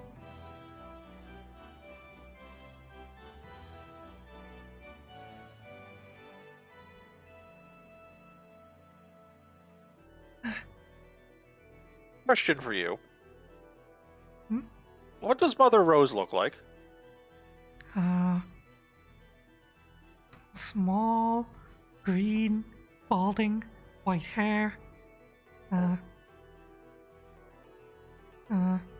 Tends to walk around in robes.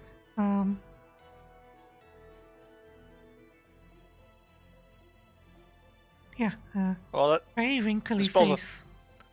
dispels a theory of mine, but thank you. Okay. Not sure. I have my own stakes involving the arrow.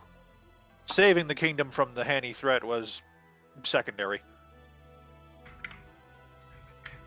So Stan turns to you and says, "Well, we appreciate your aid in this regardless." She gets a little thumbs up. We certainly couldn't have. Oh, we probably would have been able to take the city without the help of the adventurers, but it would have taken a lot longer and we would have suffered a lot more casualties. She looks over the room and looking over the state of her forces. No deaths, thankfully, in this final battle, but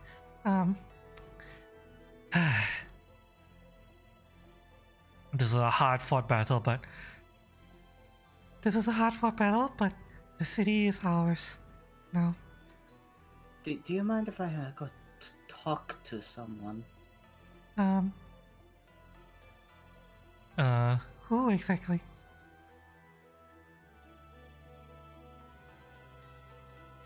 Oh, okay. Uh-oh.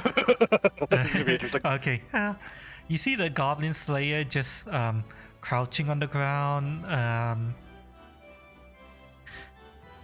He and his party are tending to each other, you know. The priestess appears to be casting healing magics, and you go up to them and you say hello. Hello. My name is Lady Deande.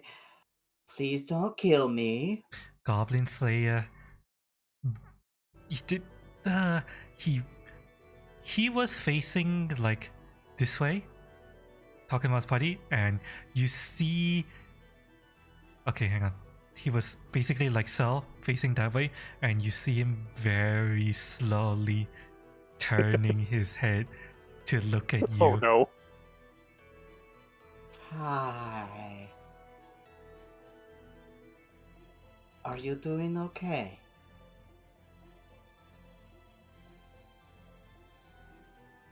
I'm fine. Is there anything I can do to make your day a little better? I have some cake. Would you like some? The room still smells of puke, so I have some cake. We can have it later.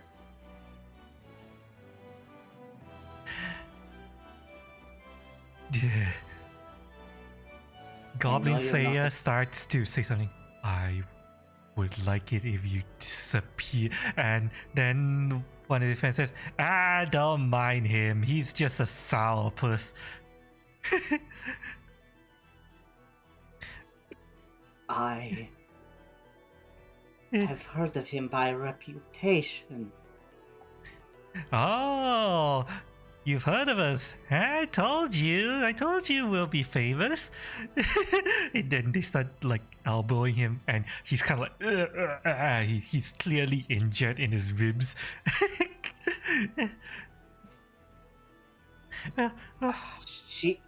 This would be the kind of person she is. I think she'd do this. I have a potion of healing. Would you like it?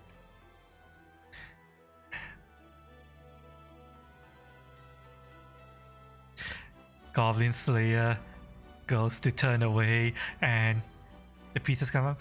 Oh, don't be like that.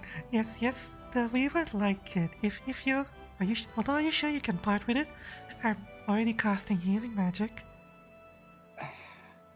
I just wanted to say, not all of us are awful. Okay? We're not all bastards.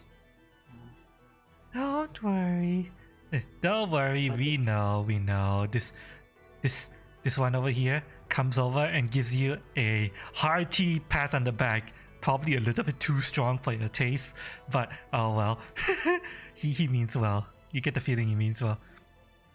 Nice to meet you, Mr. Slayer. I hope I never get on your bad side. Don't worry, we're fellow adventurers.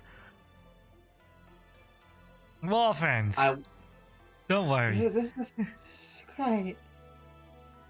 The Goblin Slayer just turns his head to look back at you and says, "You fought well." And Thank you. Oh, did you see Did you see how when I nailed the Handy King? Oh, that was so cool. No, he was unconscious. Well, he Actually, was, no, not at that point. Yeah, not No, at not at that point. He was knocked unconscious after. Yeah, and when we all got tsunami'd by little clay dudes.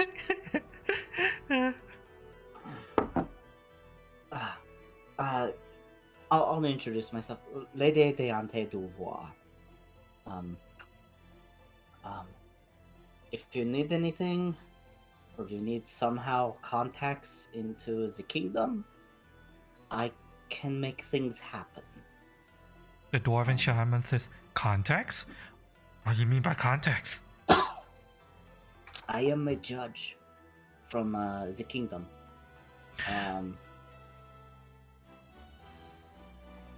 I deal with goblin law, as ironic as that sounds. The Avlana just says, "Goblin lore? Pah!" You get the feeling that she doesn't really like goblins either. There are more of us that are civilized, and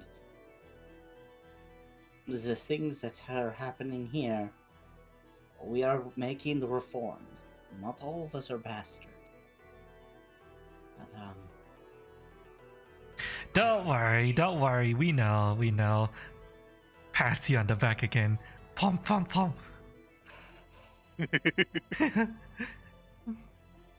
What is he, like a lizard dude, by the way? Yeah, he is a lizard man. I wish you all the very best. And, have a good day. I'll see you at the mess hall. Yep. Yeah, we'll see you there. But after we pick ourselves up. Oh my god, Starstorm, that was the scariest thing I've ever fucking done. Yet you did it. You seem to enjoy walking into the dragon's mouth. Hey, he is not an enemy at this time. I needed to talk to him and allay my fears, and oh my god, it's getting worse. Excuse me. Ivan just walks a little bit. Oh, I go into the next room and I'm just Okay, yeah, I was scared. whatever. anxiety barf. I know that feeling. You go into the fucking the office. The Hattie says, "Oi, No, oi, no. what are you doing? Not here." Oh no, I'm fine. I do it all over him. Yeah, not here. At least go outside. Yeah. No, I Wait, do they're it still on there? him. Did he run away? He ran away back Yeah, into look. his office. Oh, Yeah. he wasn't disgorged with the tide of them. Yeah. Yeah, not all the Hennies ran away. You guys notice now. Some of the Surprisingly. Hennies, well, any Henny that was basically not involved in a battle or was doing a task, they're still around. Makes it easier to find and destroy them then. If you go to the anyone who goes to the kitchen would see that the Hennies who the Henny chefs are still there, still cooking, still manning the kitchen. Yeah, they probably don't want to see us anymore, though. Well, technically they still have to, you know, cook for the masters of the keep, and now currently the masters of the keep are going to be the Empire again. So, they're going to do just that. Oh, I want to show this to someone. Oh. I just got a copy of it. Oh yeah. What, art Depending- commission? No. Remember how I said I was doing a project? The game you're making? No. Huh? I'll send it to you later. Okay. Okay. Probably shouldn't discuss it on stream. Alright, so yeah. Anyone else want to do anything on the keep? So Storm is going to walk up to the party specifically and say, Lord Kokomos wants to see you guys once we're done here. You guys are free to handle your business, finish up your business here if you want to, but once you're done, I'm to escort you back to base camp. Maria did specify where the lab was, right? Downstairs. Downstairs. She said downstairs. Right. Ivan is going to march his way over there. Mm-hmm. Okay, you do know from the briefing that the stairs downstairs would be out this door and then down here. Yep. So And that's where you- he's headed. And you can go open the door if you want to. So some Yep. says that I'll wait over here and tend to the wounded while you finish up your business. As she passes Hermione, she sprays her with her water skin. Hermy one. That was for Her name is that Hermy was one. for Hermy one. That was for earlier, bitch. Just a random fucking like drive by. And I love it. Hermy one goes, ah! Oh no! Oh, it's water. The hooligans are attacking me again! Ah! Help! Help! Help! You need more time in the room? Shut up. More time in the room. Oh god. Oh, we're the good guys, I swear. So Ivan's gonna notice the guards probably around, like when he gets around here. He's gonna notice that the guards are set up around shop here, Mhm. and he's just gonna ask, "What's the status? What's going on?" What's going Or on? are they all just knocked? Nope. Or are they all knocked the fuck out? Nope, they talk to you. They look like they're standing guard. This one specifically What are you steps- standing guard for? We're securing the treasury and the stairway to the cellar, basement, and lab. When you Right. try to step through, this soldier stops you, physically stops you, and We have to head to the basement. on whose orders? Sir Sturms? System. This knight, I can corroborate this. this knight goes over, No. turns to this other knight, and says, "Hey, ain't she System, the Red Storm? Oh yeah, she's captain of a different unit." Look, there is important information down there that we need I was also to under the secure. impression she was the leader of this entire operation.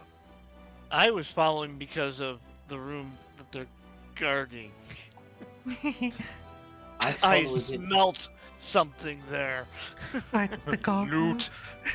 Look, I if we dwarf, had of gone course I with my smell it. initial plan, we could have bypassed this and raided the treasury.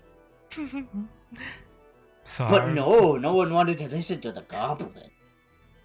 Well, to be Sorry. fair, you were suggesting, basically abandoning our mission to go loot shit. All I was saying was we robbed the treasury. Adventurers, not knights. This is We above won't do game, what by we the will. way. This is above game, by the way. I'm not saying this out loud in front of the of course. guards. Well, And of course have not. you verified that the treasury is intact? Yes, we have. And I'm sorry, but we are not part of systems unit. We were given strict orders to prevent anyone from going down into the basement and into the treasury. On whose authority? On the authority of Lord Cockermouth.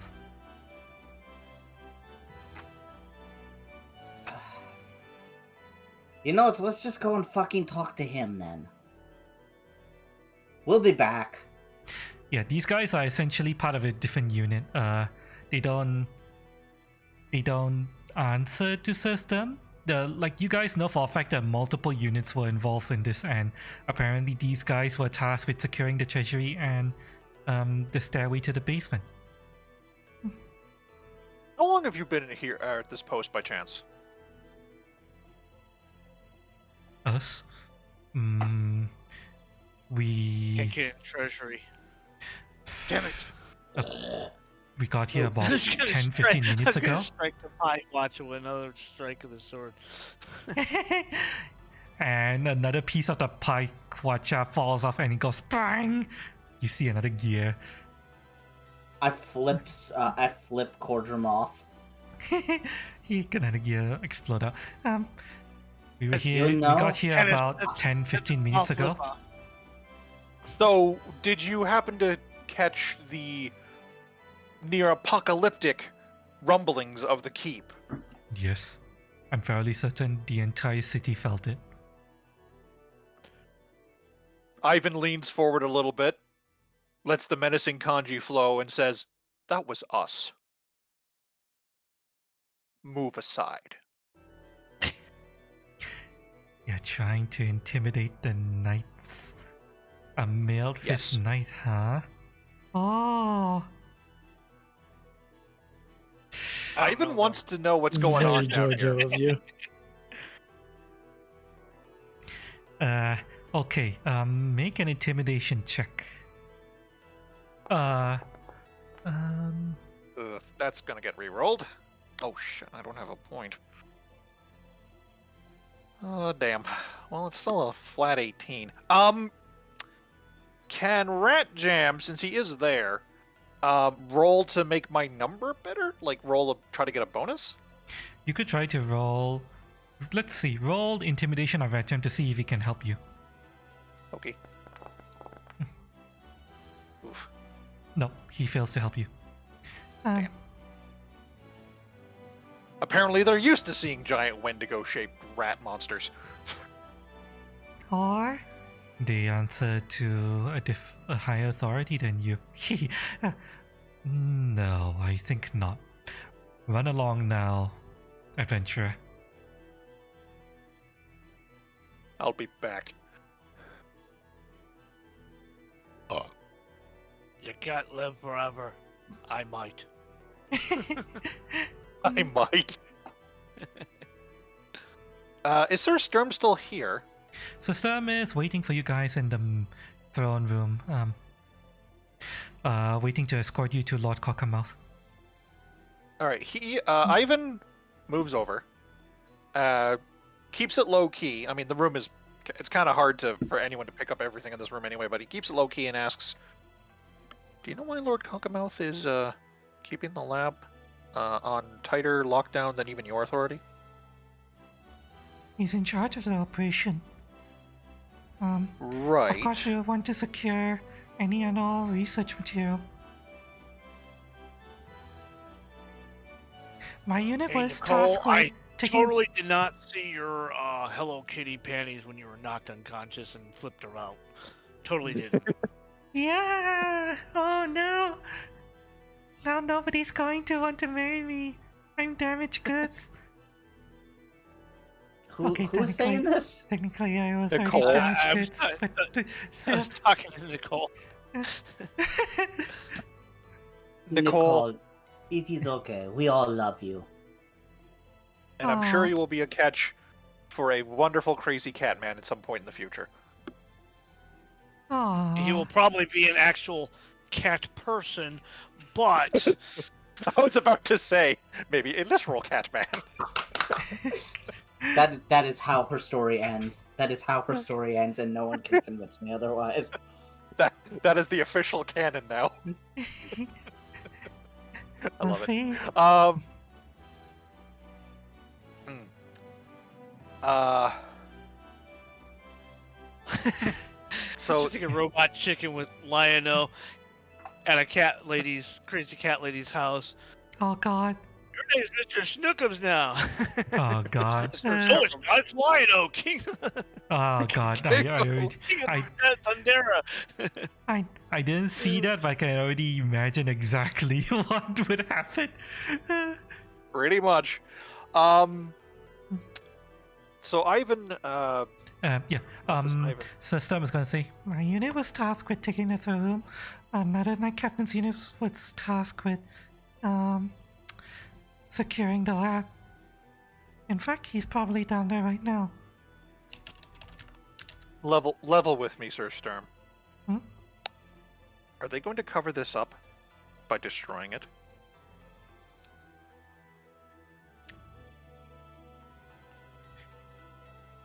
I will neither confirm nor deny any suspicions and wild speculation you might perform with regards to what's going on down there. And she says that in... You get the feeling that she is basically saying drop it to you. That's the air that you're getting from her. He just kind of narrows his eyes and straightens his back. All right, well, I guess we should head to Lord Cockermouth then. We're due some money, aren't we, fellas? Just trying to completely brush off the topic. The dwarven shaman says, indeed we are! Heck yeah! Payday, boys! Whoa! Still a little punch drunk. Yeah, well, he's already getting started. he has a gourd full of Corjum, you can smell ale in the gourd. I was gonna say.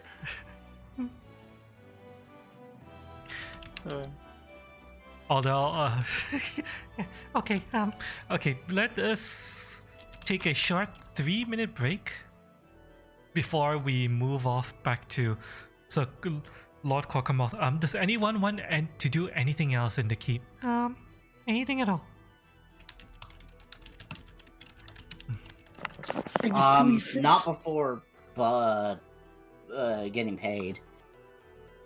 You will be paid. The payment processing will be handled back at base camp with Lord Cockermouth, where Lord Cockermouth is. So yeah, that will be handled back at base camp. Anything else you guys want to do here at the keep specifically? Did the Handy King have anything on him? You took his ceremonial crown that's crushed. He had the scepter that, if you look at it closely, kind of bolted onto a little bald hand. It's you pick it up, it's now kind of bent. Or There's read still a magic piece- and detect aura? You read magic and detect aura. The scepter is mundane, completely mundane. It was basically just a ceremonial thing. Status symbol. Yeah, status symbol. Yeah, no. The magic, now that you know the identity of the Handy King, you know that the magic was coming from Maria specifically. She is an occult caster. And as we figured out from the singing, a bard. Occultic casters. Well, bards are occultic casters, so there's quite a fair bit of overlap between occultic magics and bardic magic. She's gangster. She was doing a rap.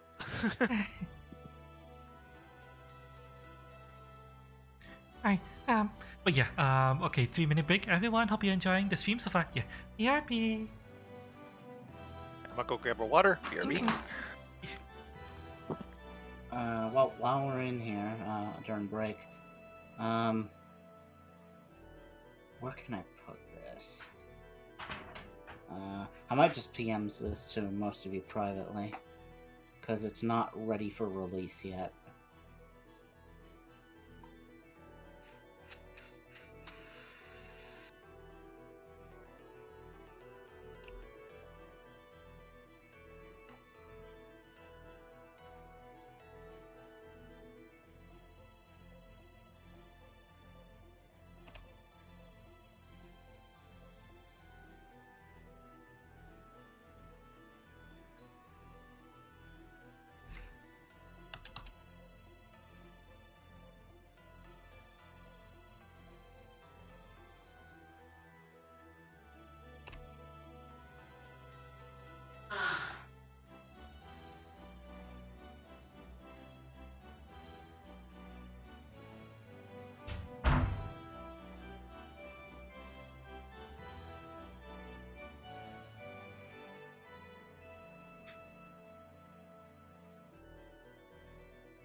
Okay.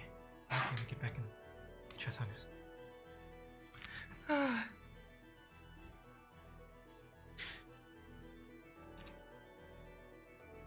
Yeah, hello everyone in chat. It's a good thing that we decided to save Do a part to create a 2, part yeah. 2. Hang on, I can't hear you. I saw you pop up. Ganon, hang on. Okay, I'm back. You say something, Ganon? I said do a part 2. Yeah, it's a good thing we did decide to do a part 2. Do not open that on stream. For God's sakes, do not open that What? on stream, but... Do not open what on GM. where? Oh. Hermie 1. Oh my. Speaking of Hermie 1,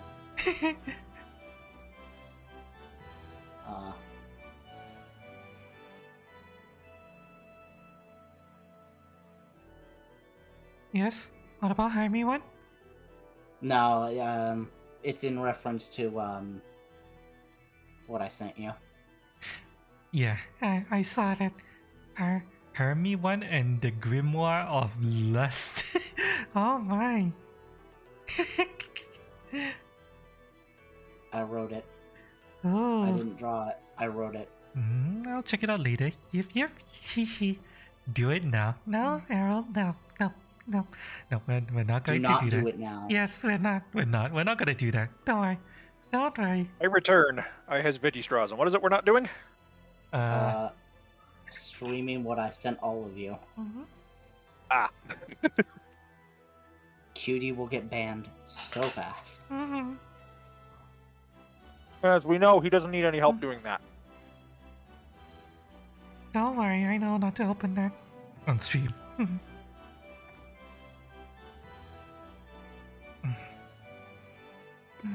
I'm just running through the very last of it, trying to finish the edit. See if anything doesn't work.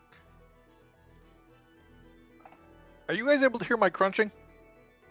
Only No. slightly, and it's not bothersome. Okay. Crunch. I mean, to be fair, hearing slight distant crunches is fairly expected when playing D&D or tabletop RPG or Pathfinder. True. It adds to the ambience.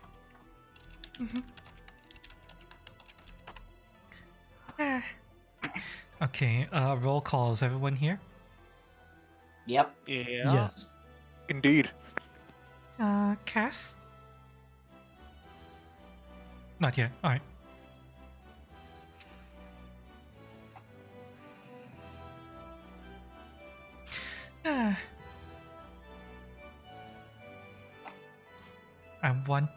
Before we leave, I want to see if Cass wants to do something.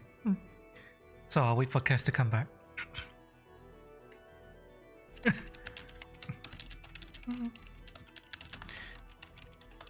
Fat Boy Slim. What is Fat Boy Slim actually? I'm not really familiar with that. Music. Oh, It's the name of the artist, right? Yeah. Oh my god, Errol, you're just all in this thing. Hmm? Oh no, I'm just looking at chat. oh yeah. Yeah, Errol is a regular, aka Riddle from Discord. So Oh, it's Riddle. yeah, Oh. it's Riddle. Yeah. Mhm. Yeah, he has a different name on YouTube. So yeah. Mm-hmm. Hello. We should have gone to that fucking treasury. I regret not going to that treasury. If I you had- wanted all of that gold because I'm a greedy, greedy little goblin. If you had deviated from the mission and walked towards the treasury, there would have been some fallout. Only if I was caught.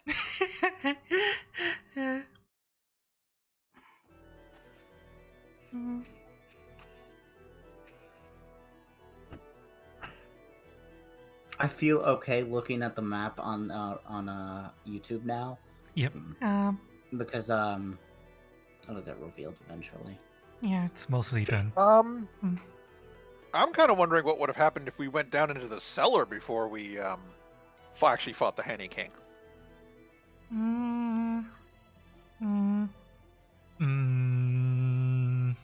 The I edge of would- the map.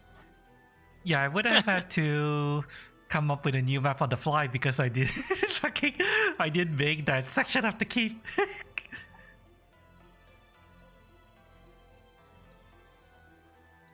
Then again, I suppose at the time we didn't know that was the lab, so we probably wouldn't have had a reason to go down there. Yeah. Although I probably would have said that once you would have...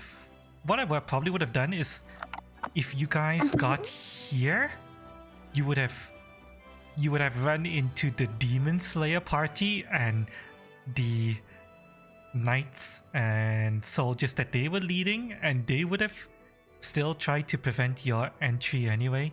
Of course, the Demon Slayer party wouldn't have tried to stop you guys specifically, but the knights and soldiers still would have. So yeah.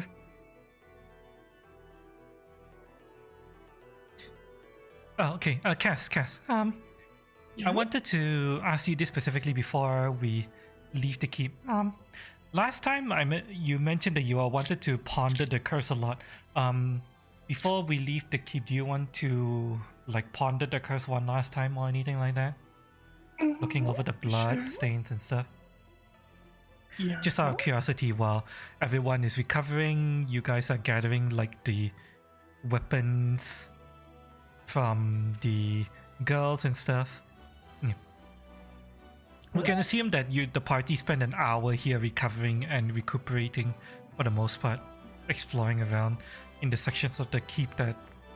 Cool. So I can just, after an hour, I can basically Okay. just be full hit points then, because I effectively gained 10 focus points over the course of that hour, and every one of those I spend is 16 health. I will allow. So I could have- Yes. Cool. So full focus points and full health for yours truly. Good times. Okay, so Dahlia, you hear a familiar voice well up from within you. Checking out your handiwork again, are you?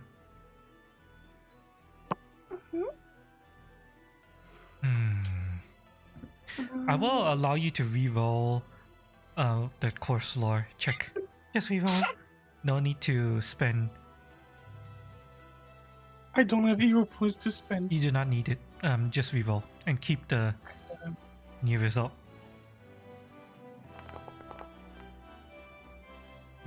Huh? There Okay, we go. Okay, so you're pondering the curse. You're wandering around, looking up on your curse, trying to piece everything together. It feels like something's still missing. And you hear the voice. Oh, come on. You've already figured this out. You just haven't realized it yet. I heard you say it out loud. Think.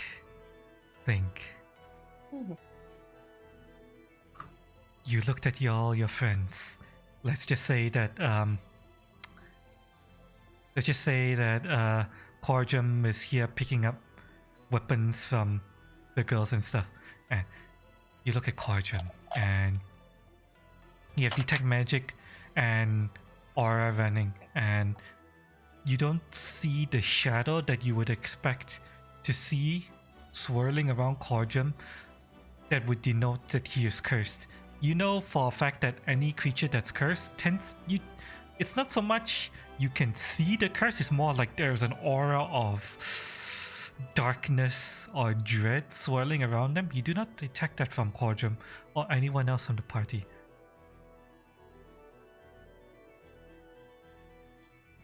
You already figured it out. Even if you didn't realize it.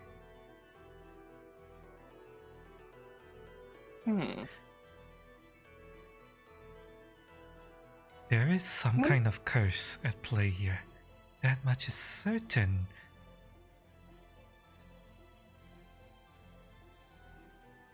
Cursed, they're cursed. Would the curse be on the item?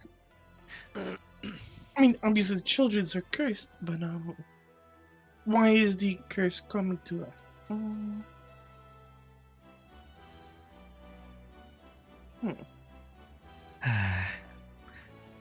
There you go. You got it. It is the children who are cursed. It's not you guys.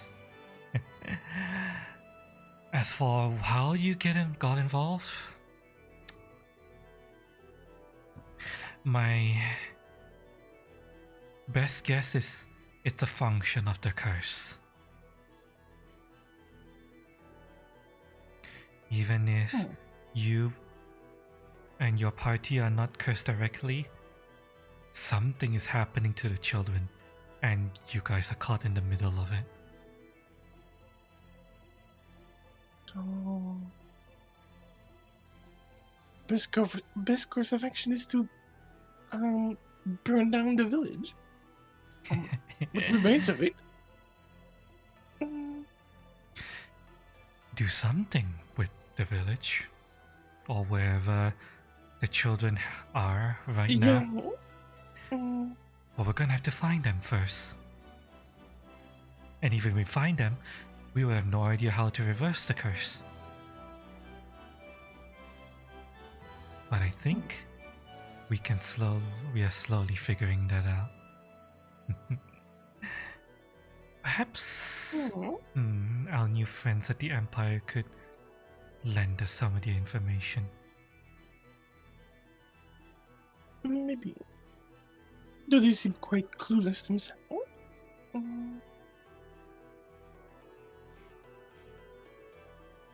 For now. But I think you'll agree that once the Empire sees that the curse is an actual threat to them, they will stop at nothing to end it.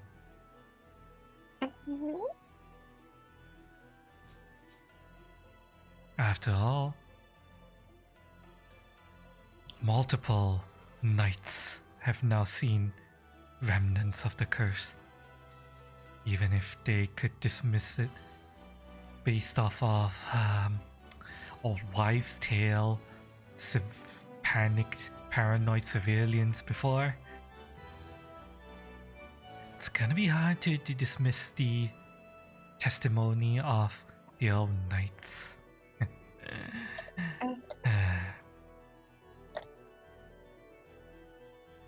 If there is one strength and failing of empires such as these, is that the word of authority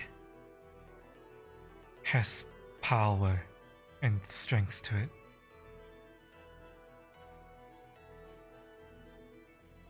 They do tend to get scared easily.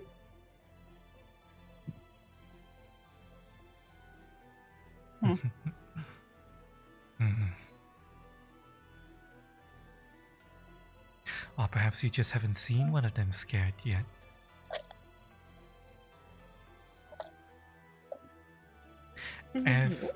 Any living being can get scared. Fear is an essential component of the living. Depends. Maybe.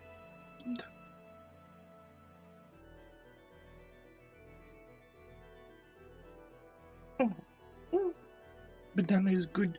Mhm. Banana good. Well, I doubt we'll be able to do much more here at the very least, since it's clear that their bodies are no longer here. If they were ever here. I don't think they were here, ever. They were clearly somewhere else first. We moved them. In before it turns out the whole Hanny thing was powered by Forsaken children, like quite literally.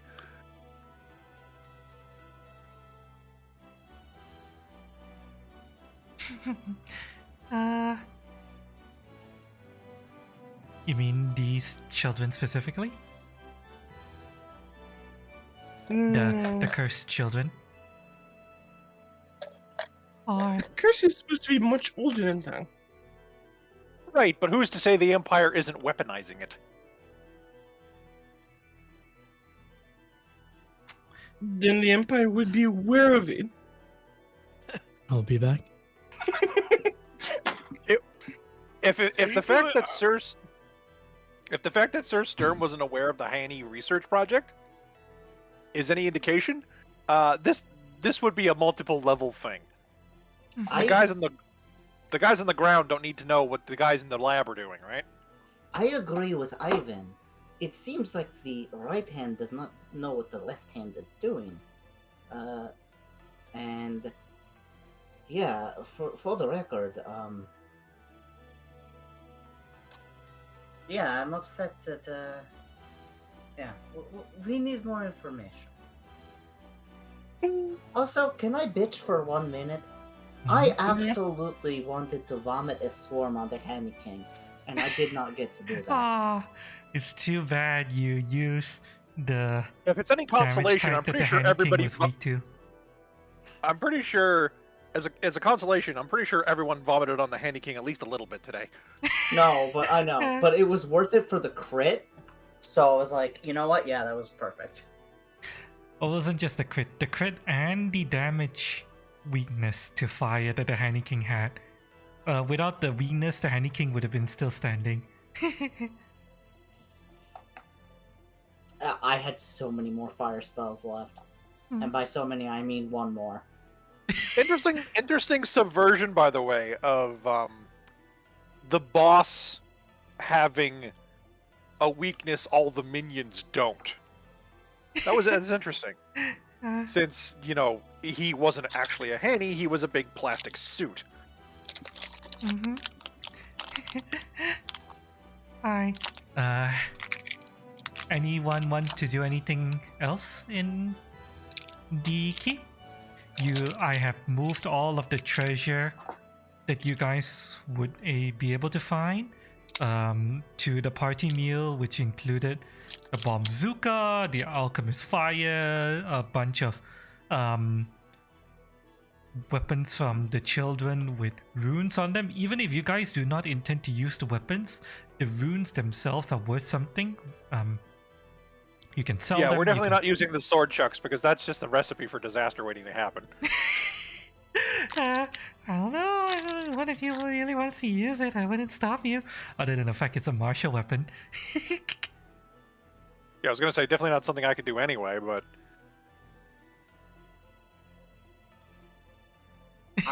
Do we have an alchemist in the party, right? Eva functions as a partial alchemist. Do you want that alchemist fire? Because I can do extra damage with it too, but if it's more effective in your hands, please take it. fire range of Alchemist fire tends to be small. Like range increment, like 20 feet. Yeah, that's exactly what it is. Range increment 20. So yeah, not a good idea to have this sniper that tends to be 150 feet back with the alchemist fire. Yeah. But the Bombzuka was created specifically for that.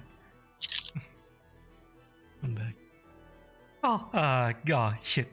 White Jackal was away. Of course you're back. Yeah. Huh? White Jackal, There is Ganon some- has a question for you. Can you use Yes. the Alchemist Fire better than I can? Can I use it better? Do you do more damage with it, basically? Maybe I take it then, because I do extra fire damage. Probably has a higher chance to hit than you do, because That I do. dexterity. And that's right. for the purposes of increasing the range of the Alchemist Fire or any bomb, Satoko's broken Bombzuka can be fixed up. It is not destroyed, it is broken. Crafting, you know for a fact, Eva, that you could do a crafting check to try to fix it up after like a day or so. Huh. Technically, so could I now. Mm-hmm. And if you look at the party meal, you can see the stats of the Bombzuka.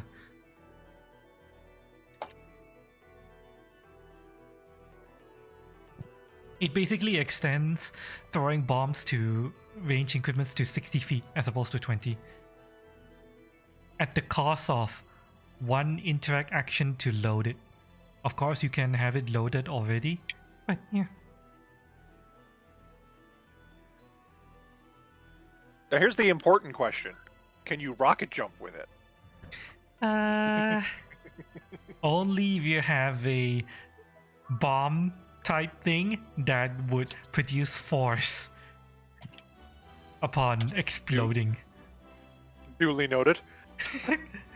This is a ruling you have made. You realize this now. Also, do note that you will be taking damage if you were to do that. Oh, that's fine. Gunslingers have a feat for rocket jumping that takes 0 damage. That is a thing.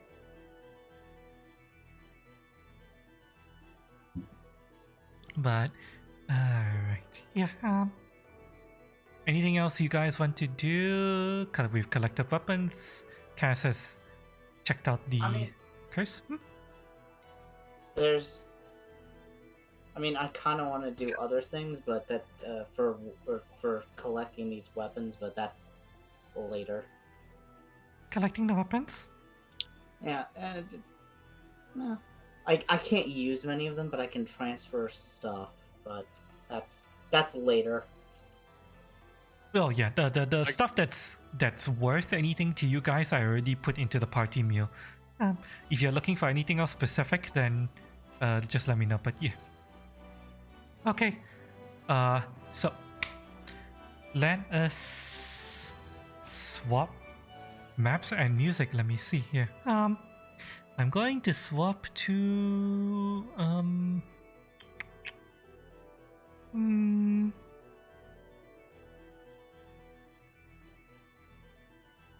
world map.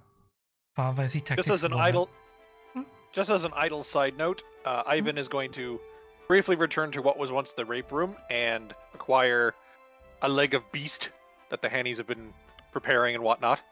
Okay, yeah, sure. Just there's food road available. snack.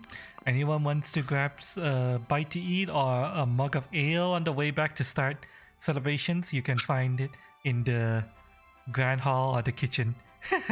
The Hannies will Bottle provide. of mead, cake, sandwich meat. Some chicken, some roast beef, some pizza. Some Bananas. roast beef, some chicken, a pizza. Yes. It's banana. Number 5 with large fries.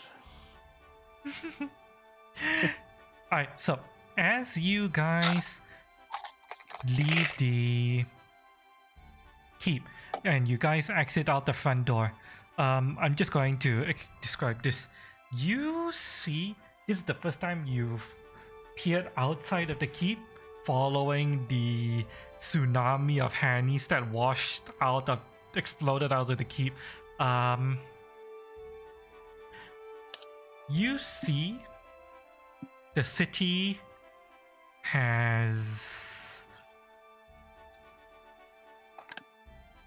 is now littered with the shattered remains of brown, green, and orange Hannies all over the place. The Hannies running over each other, crashing into walls. The entire city is basically had to withstand a tsunami of clay pots. And there's fires going in certain sections of the city. Windows are smashed. Some doors and walls have caved in. You think you see bits and pieces of Hanny all the way beyond the walls and gates of the city. So Hannies did get out of the city and appear to have run off somewhere, disappeared. So this, shall we say, infestation of Hannies is now loose upon the Empire. You think? Not nearly as many of them as we thought, at least. Considering how many of them self-destructed, so we say. Yeah. They can reproduce. As long as two Hannies Yes. get together, they can reproduce, yes. Yes, but we're not starting with the sheer amount of them we were run over by earlier. What they do need to reduce is clay pottery tools, some kind of like a furnace to heat up the clay, and yeah, they do need some tools to reproduce, but yeah.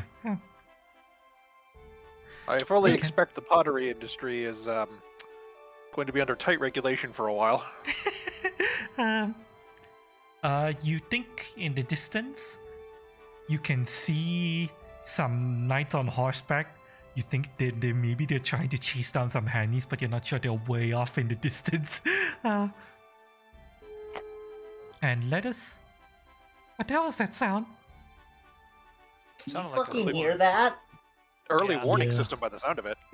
That's the pipes. Wow, what the Fuck. hell? Wow. Annie's made it into your pipes? Apparently. Holy They're shit, coming I out of the- couldn't hear that. They're coming out of the I- goddamn walls, man!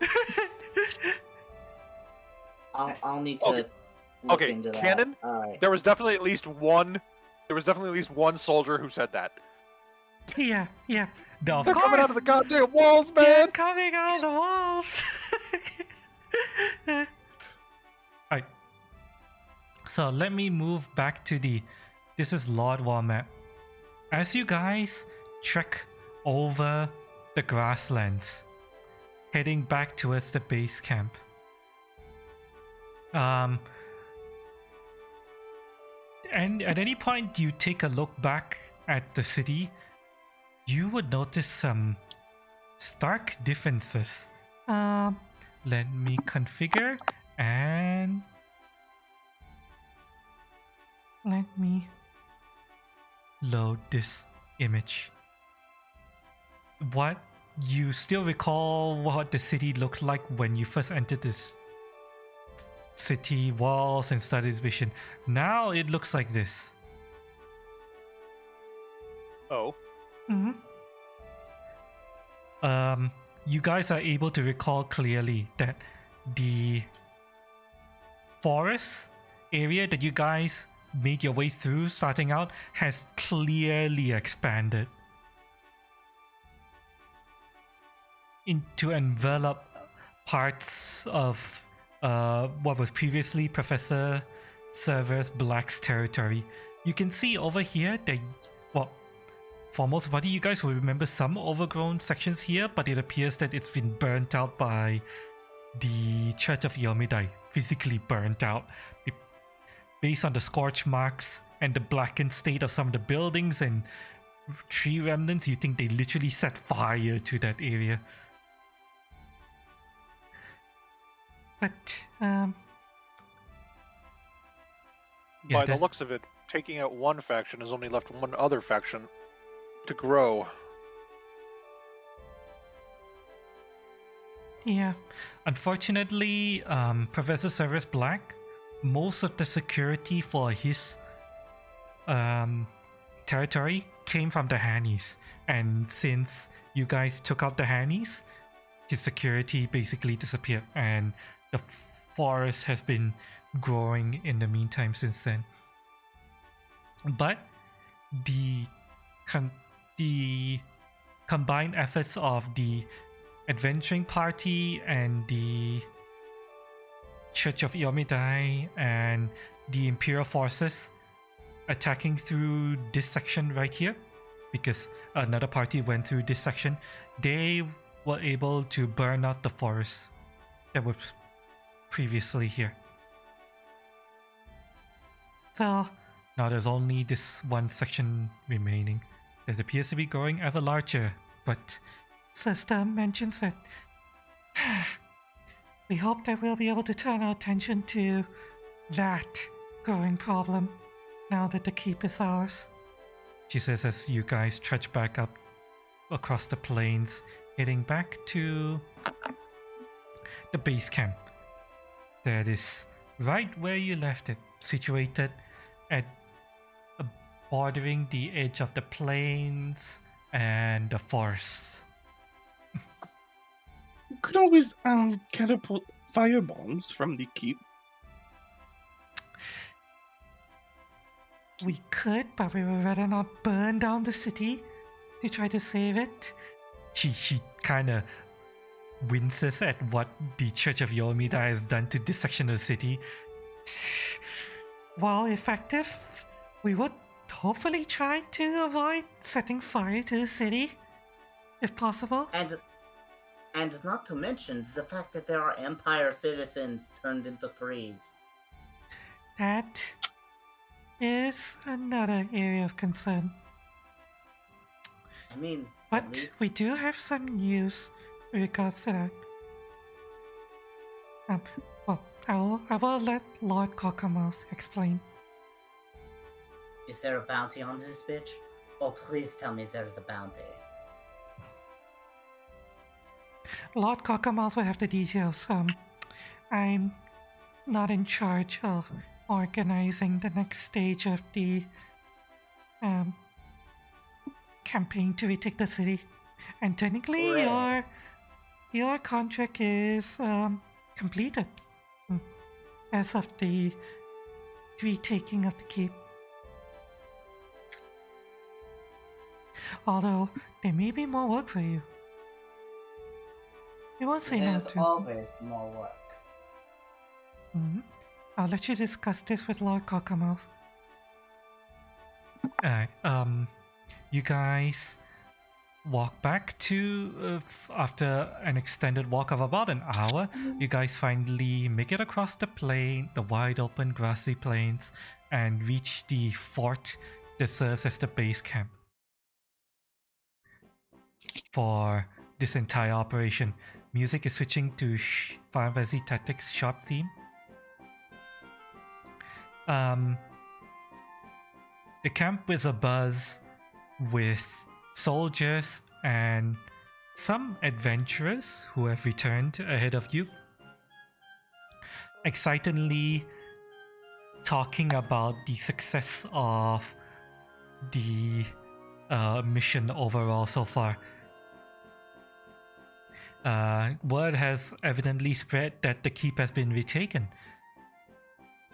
And while the soldiers are not celebrating, some of the adventurers are taking the opportunity to celebrate already. Everything alright? Who is using the party meal? Who said that? That'd be me. Yeah, for some reason we can't talk as our own characters on this map. I don't know why. Can you what happens if you select your character and then say something? I'm here. You didn't change my character token yet. No, I should have. Oh no. Not Okay, for no, this I'm working. map. It's still white. Party mule. I can't select my character. Oh, right, it's because that's no longer your character. That was the old cast. That's No, still we have a new that's still cast. linking to the old one, yeah. Yeah. Hang on, user configuration, white checker sheet. Your character is Eva. Yes. Yeah. I don't know why you're still talking as party mule.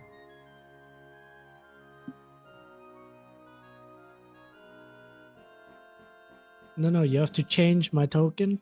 This is the old one because I changed the name from White to Eva. So yeah, there Okay, we yeah, go. yeah. This is all So I old actually tokens. spoke as Eva. Yeah, that's fine. That's tidying up stuff. I'll do it later. Alright, so yes. System escorts the party into the commander's tent, where Lord Cockermouth is currently standing awaiting the adventurers. There are a couple of knights standing guard outside the camp, but otherwise there isn't this is nothing too out of the ordinary, except for Lord Cockermouth himself. He's a doge? He's a doge. I know technically you guys have seen him before, but yes, this is the image I set Maybe for it him. hasn't. No, we haven't. Oh, most of you technically saw him because he conducted the briefing. You would have seen him around, but yes, now I'm revealing what he looks like officially. Doge. That is Doge. official. He is not only is he some kind of dog/wolf beastkin, he is large. He stands at 12 feet tall. Holy moly. He must be a husky. Is that little Red Riding Hood? You sure are looking good. Okay, that was an obscure musical reference. Oh, I thought we were just finding out Lady Deontay's type. No. He is definitely not my type. Yeah, Lord So I bet Cockermouth. he lays some mean pipe. Mean pipe? I bet he lays some mean pipe. In other words, he's got a big dick. Oh, I didn't get it. Okay. Yeah, laying pipe. That's bit of a Western term for that. Don't think it's when you get out in Asia. All right. So Asians don't get the time. Asians don't tend to get big dicks either. yeah, So. sadly, we only have small penis. No, our dicks are tiny. Man, So- you guys are playing the South Park meme kind of close to the chest there. Because And it's, yet, they're one of the most prolific humans on the planet. because so- it's based on truth. We only have small penis. It's true. It's there's nothing I can do about it. Okay, we might want to divert topic just in case YouTube takes some offense to this. Shut up! I'm Chinese. I get to complain about my small Chinese penis. There is something you can do about it. Just be half Asian. It's too late for that.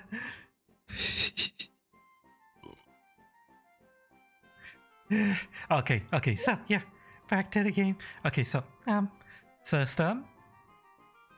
Yeah, you see her lead the party towards the commander's tent and the knight's part, and you get a load of Lord Cockermouth.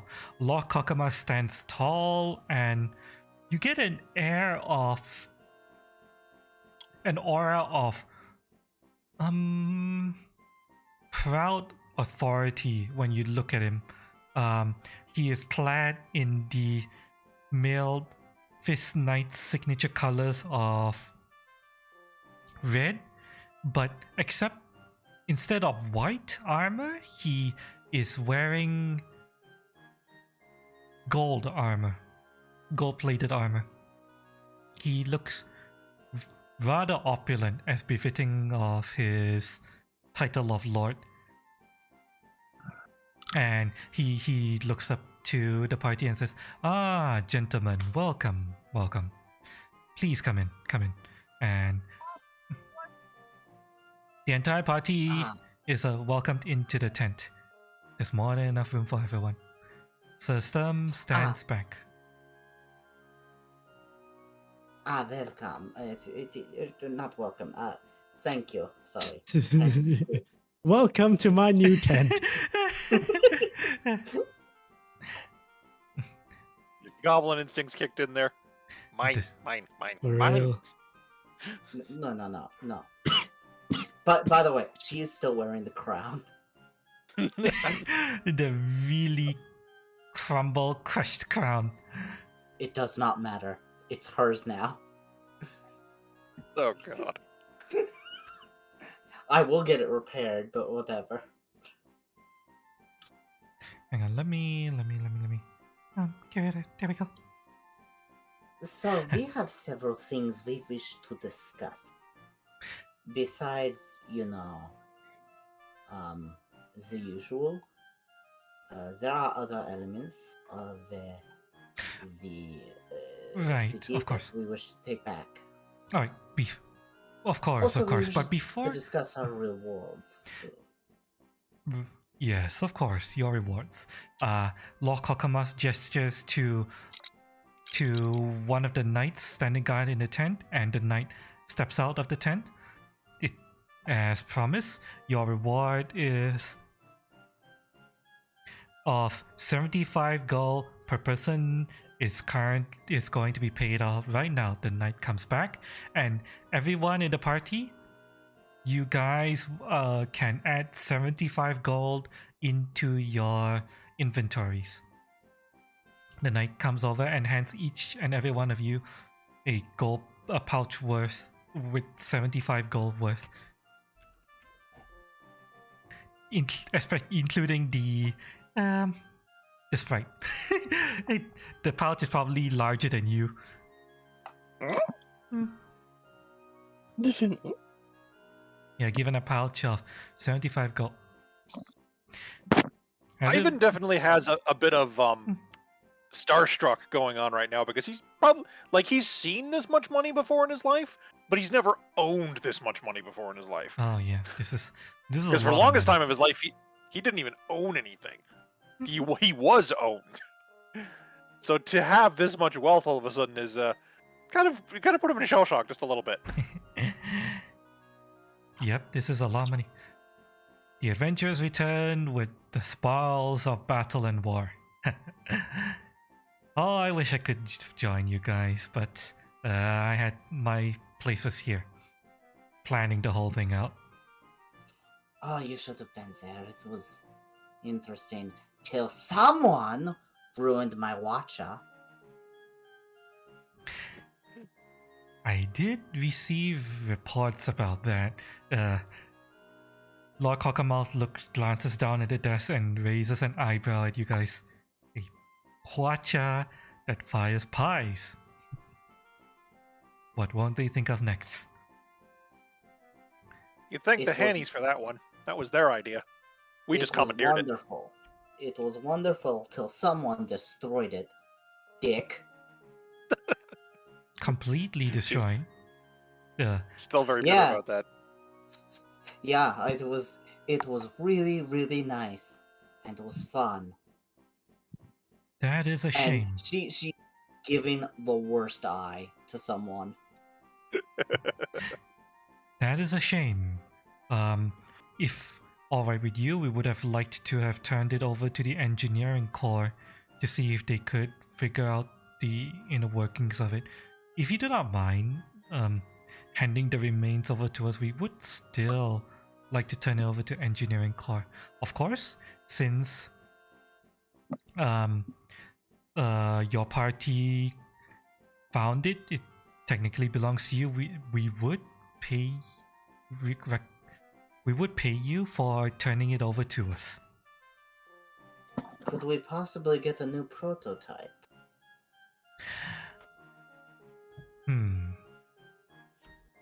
You're suggesting you hand us over the remains in exchange for a working prototype if we're able to build one? Yes.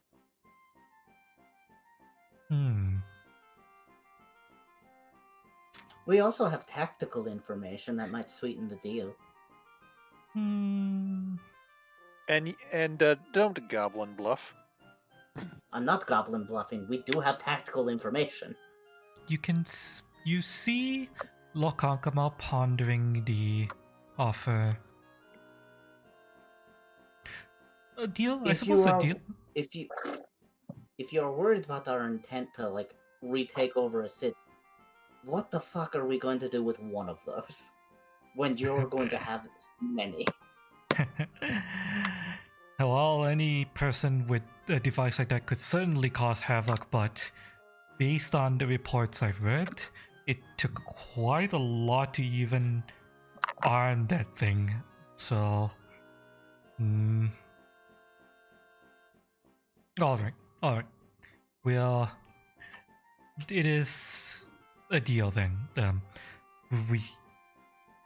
You will turn over the destroyed Pi Watcher and any information you have regarding its construction or make you think might be useful, and if we're able to produce or reproduce it in any way, we will send one your way.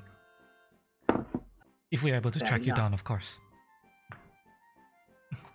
I also had a question regarding my reward. What about it? Citizenship and a judgeship honored by the Empire.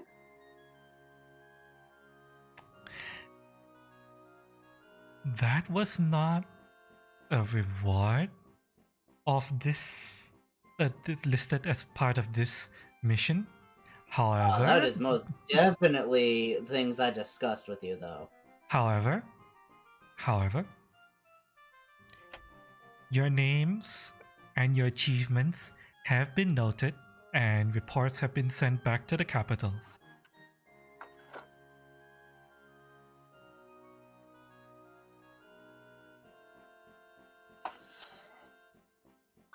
And he says that with you almost get the feeling that is, he's almost saying like that will have to do, that kind of thing. Yeah, he's a man of the battlefield, not a man of the accounting table. We may have to have more discussions then. I am not exactly happy with this. Oh, don't worry. I'm sure you will be able to use your achievements in the courts and other social circles that you frequent. Of that, there is no doubt. Your achievements here have been exemplary. And I'm not overstating this. Not only have you retaken the keep, you convince 2 wayward factions within the city to return to the fold. Somewhat. We would have gotten the 3rd, but we could not get into that. By the way, how is the research going into freeing the civilians from being trees? Ah, yes, the 3rd. You see Lord Kokama stride past you guys and look out upon the city, taking in the fact that the forest is clearly expanding. As Sir Sturm would have no doubt informed you? He nods the system. We are ill-equipped to deal with this sort of magical incursion. We are the Order of the Mailed Fist. We deal with matters of security and safety of the nation. We deal with people, not magics. However, Lord Kokomo strikes back into the tent. However, I have been informed by the Empire that a detachment of... God, shit, I had the name of this in my head, but I'm drawing a blank right now. The roots. A detachment of the Order of Night Mages. Yes, or the Order of Night Mages. Oh, interesting. I hope that we and I can compare notes. It's spelled like so. Night Mages. Spelled with an N, no K. A detachment of the Order of Night Mages has been dispatched, and they are almost here. They should arrive in 2 days, and it is my hope that they'll be able to advise us with regards to matters of that. Could Ivan and or Ratjam make a nature check about the tree transformations? You could. Did you already do so before? We might have, but I'm hoping talking about it again maybe stirs something. Yeah, you could. Go right ahead. I'd like to assist.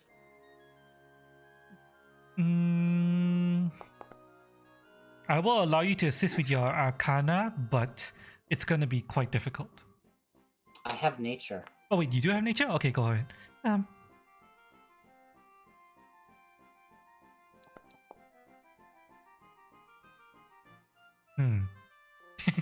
In the end, Lady Devoy ends up taking the lead. It's just I know everything.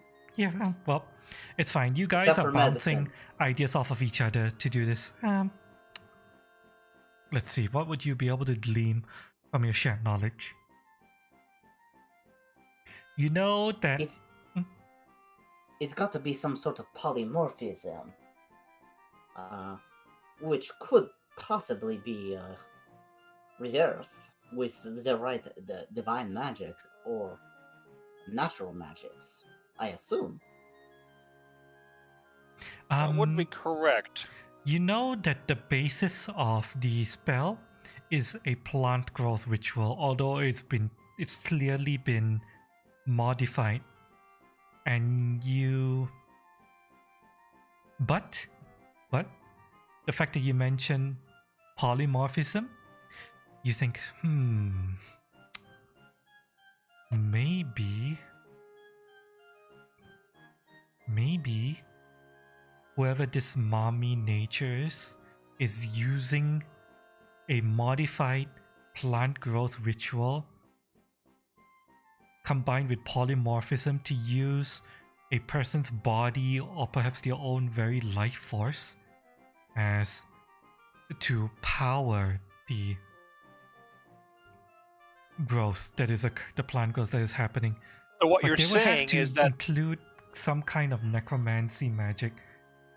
So what you're saying is that the people that are the victims aren't the targets; they're the spell components. It sounds like that indeed. Which, what I am saying here is, we're not killing people. No. If we disrupt a ritual, we could potentially reverse it. A mass reversal, however, depending on how the magic is weaved, it could happen or it could take much more time. You recall back to this Take various lumberjacks. lumberjacks. Well, that will definitely stop the plant growth. You don't know whether the body will survive if the body can't even be saved. Well, if it works anything like petrification, any bits that get chopped off remain chopped off, but they don't necessarily instantly kill the target, unless you chopped off like their head or something. But yes, you recall back to the state of the varying stages of transformation and plant growth, and the state of the bodies.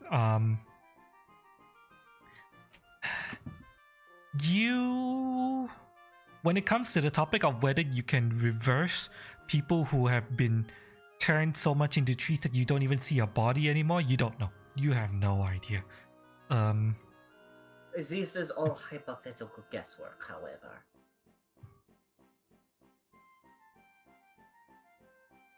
Lord Kokomo says, indeed. It is my hope that once... let me see, what was the name of this guy? I gave this guy a name. Once...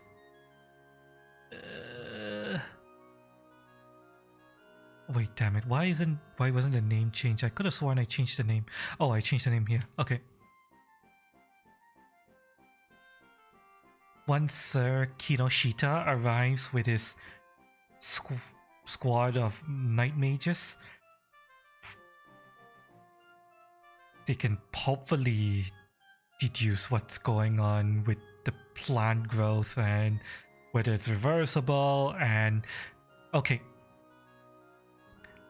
in the middle of Lord Kokomo's sentence, I want everyone who is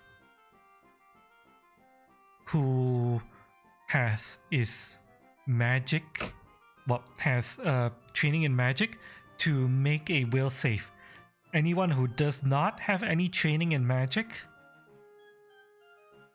or is otherwise... Ratjam doesn't specifically cast spells, but he is a spell, sort of, so what's the logic here?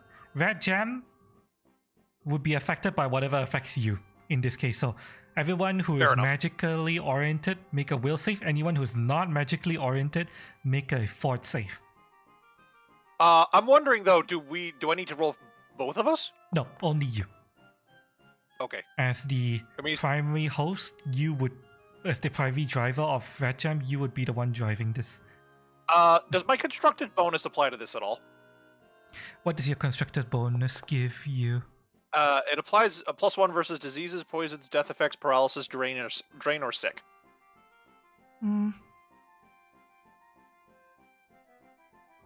Let me see here. Constructed bonus. Bonus to saving throws.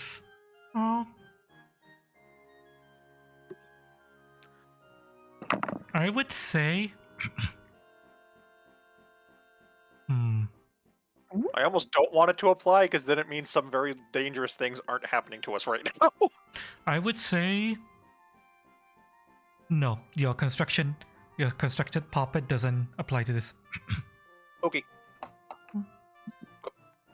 Nope, don't want to roll that. I want to roll the button. There we go.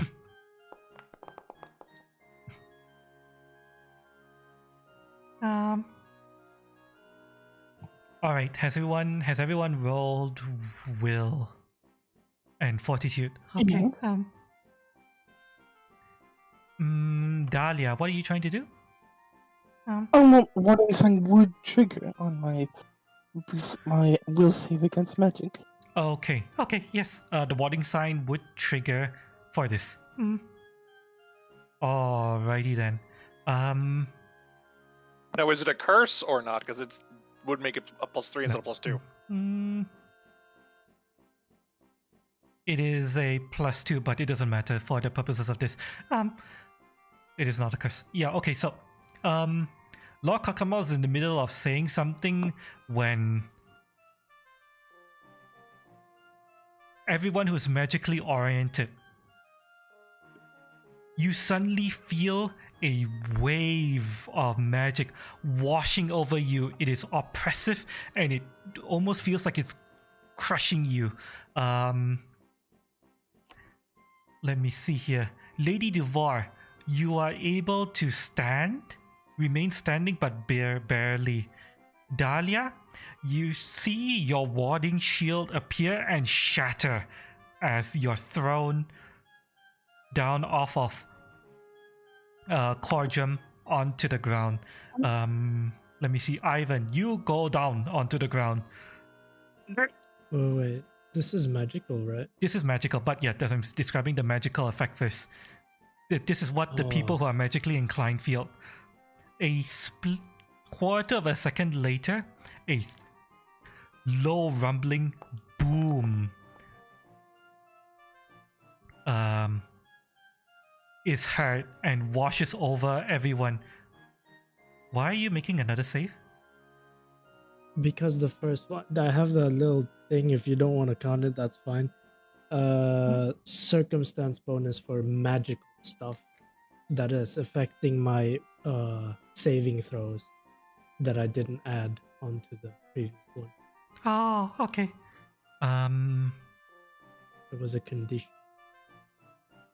I would say, okay, I will allow you to add this circumstance bonus. What is the source of it again? Leshy superstition. It triggers so spell or magical effect hasn't rolled yet. Language before granting second ability saving throw against a trigger effect. Okay, so the circumstance bonus helps, but not enough.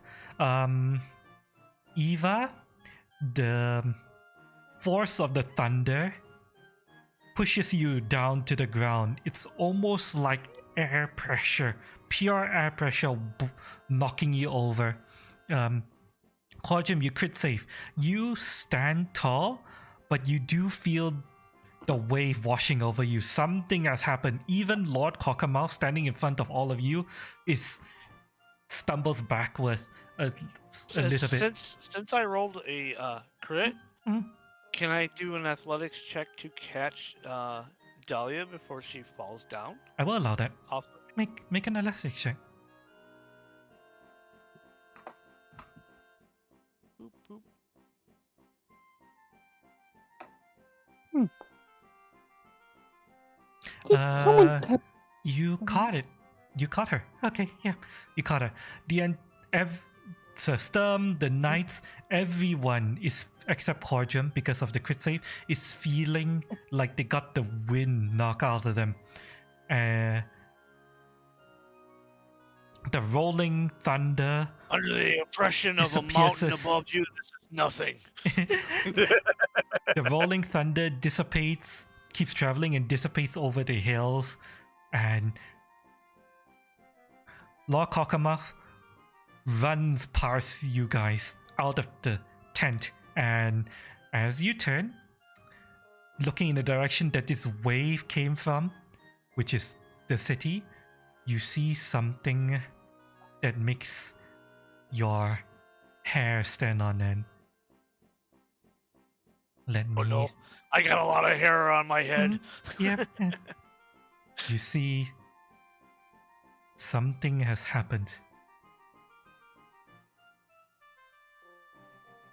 Oh, heck. Yes. Something has appeared. Something blew a big bubble. Something happened to the ley line.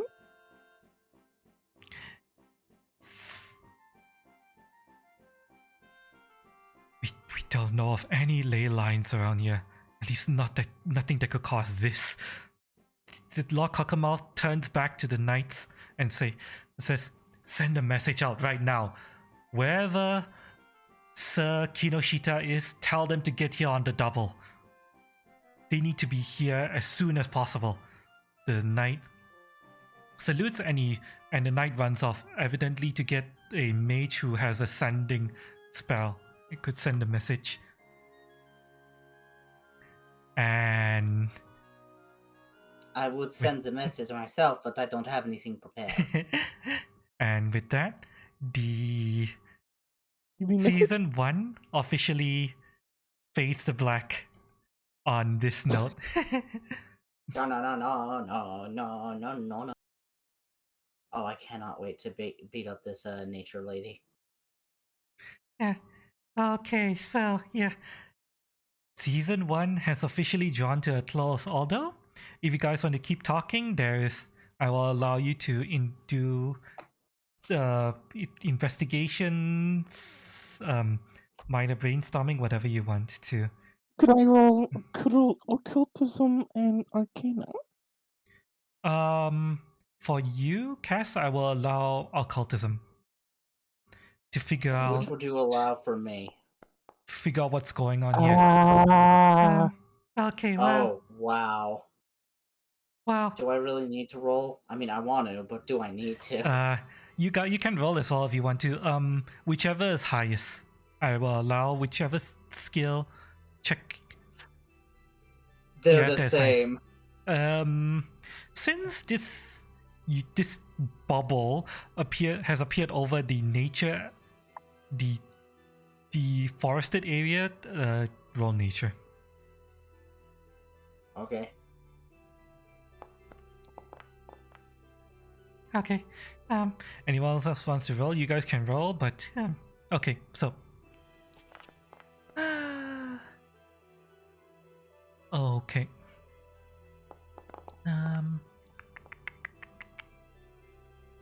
And Nope. We're both as flabbergasted. Alright, so through your combined efforts, you know what? I would say Lord Kokomo is going to ride out to inspect the bubble more closely, and the party is allowed to join him. I will give you guys this. Sure. And I need to create a new scene. Stand by.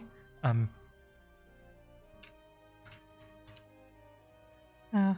need to create a new scene called The Wall, and I need to find an image.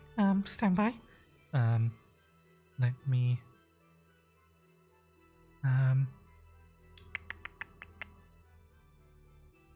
Okay, shit, the images aren't here.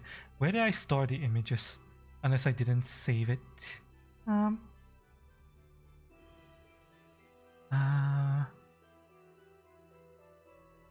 Choose file. My campaign.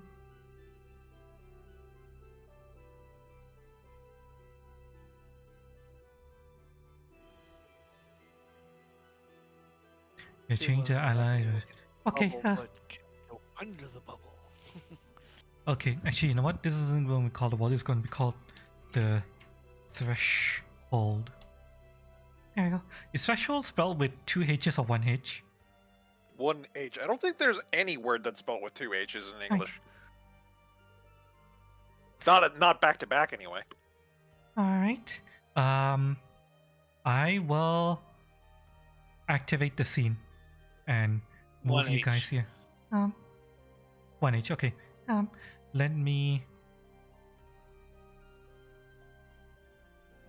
bring you guys here.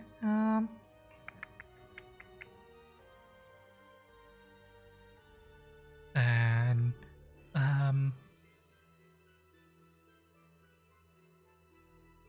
let me know if you can't see properly. If you can't, Yeah, then Yeah, I couldn't see it until you brought my token in.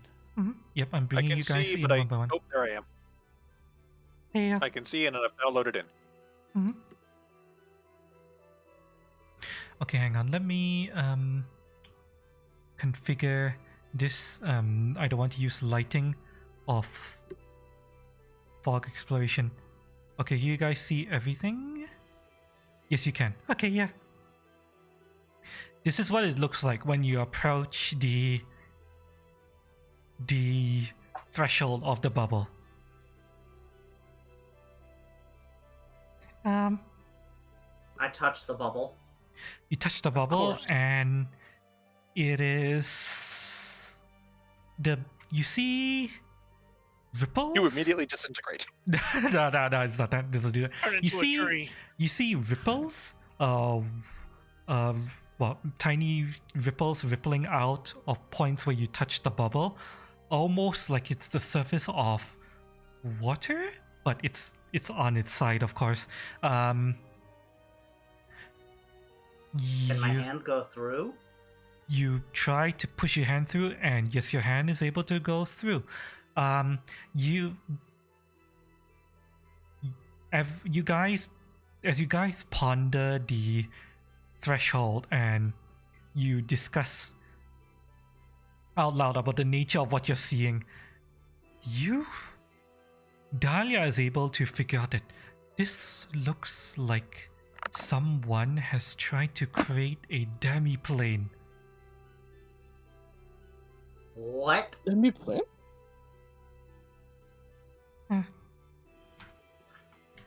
Yes. They saw that they were losing and decided to take their ball and go home. In this case, making their own.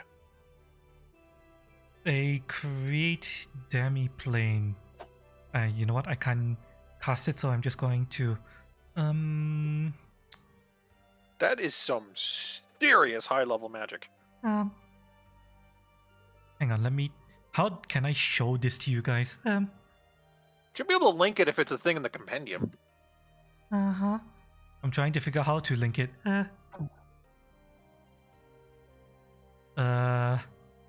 What's the spell called? See, create the plane. It's a ritual. 8th level ritual.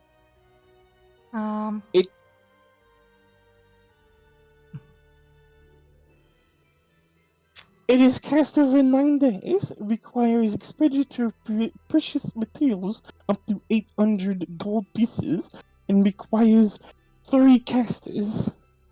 Okay, yeah. I'm just going to have Lord Kokomo cast the spell so that you guys can see it. Create demi-plane. Ritual level 8, and yes, you need to be... I believe at least 18th level or some shit like that to cast it. 16th level. That is someone has casted, yes, as Ivan said, serious magic to create this. Normally, demi-plane is made in the astral, ethereal, or ethereal plane, but someone here has apparently tried to carve out a section of the material plane and is trying to create their own domain, pretty much.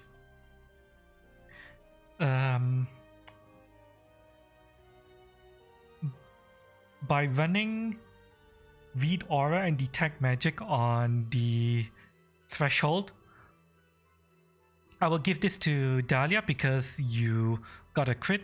Along with everyone else, you guys get to benefit from this. Someone has tried to create their own version, their own tiny pocket dimension of the first world here. That's the Fey realm, isn't it? Yes.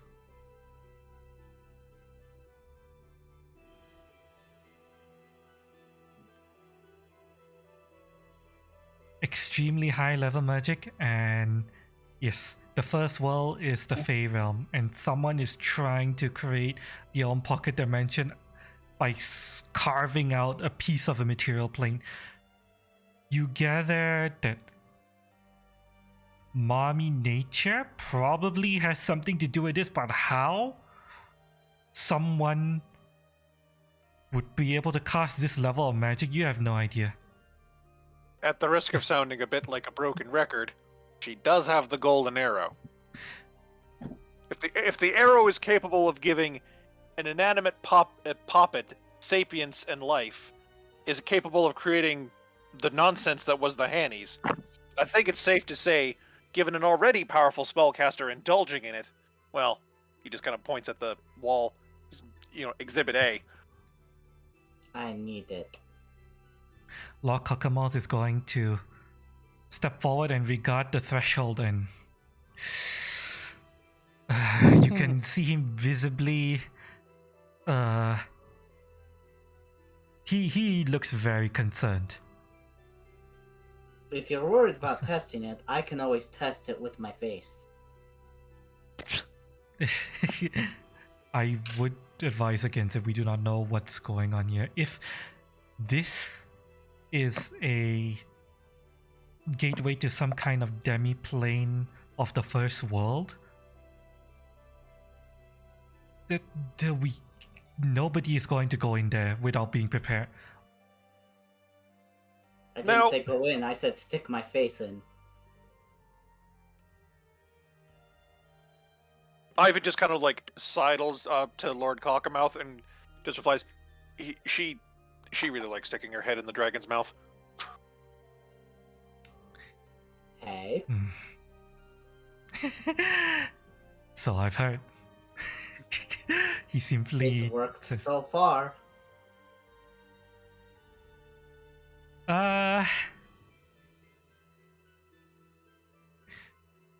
If you do try to stick your face in it,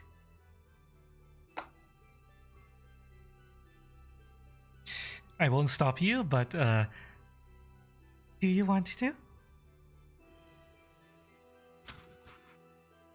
I want you to think who you just Unfortunately- asked that to.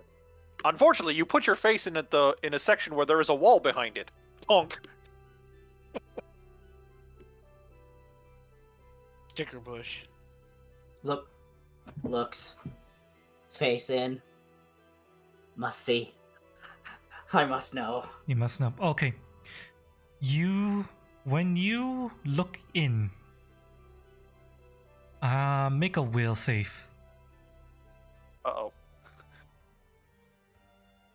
Will The they damn save or cookies will all they over again. not? 7.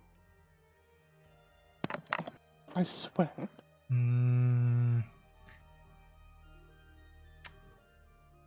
Okay.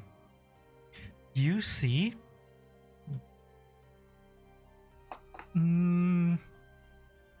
things that don't appear to make sense. Your mind is having difficulty parsing the information that is flooding in through your eyes. Trees are growing at an exponential rate, moving somehow very fast and very slow at the same time. You think you see animals, but you're not entirely sure. You see shapes, colors, sounds.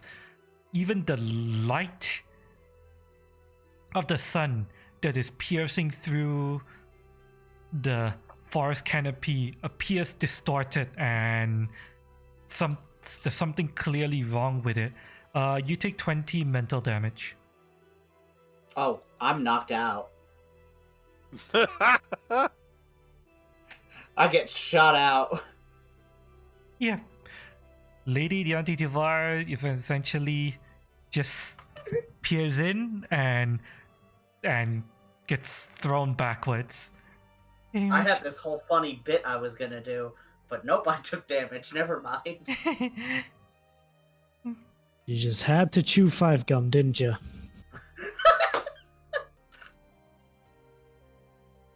Peace and quiet for a little while.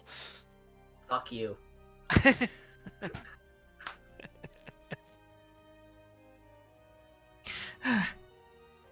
Lord Kokoma. Wait, you weren't at full hit points again? No. Wow. Well, did you heal us? Not explicitly, no. No, then I'm not. I haven't been healed either.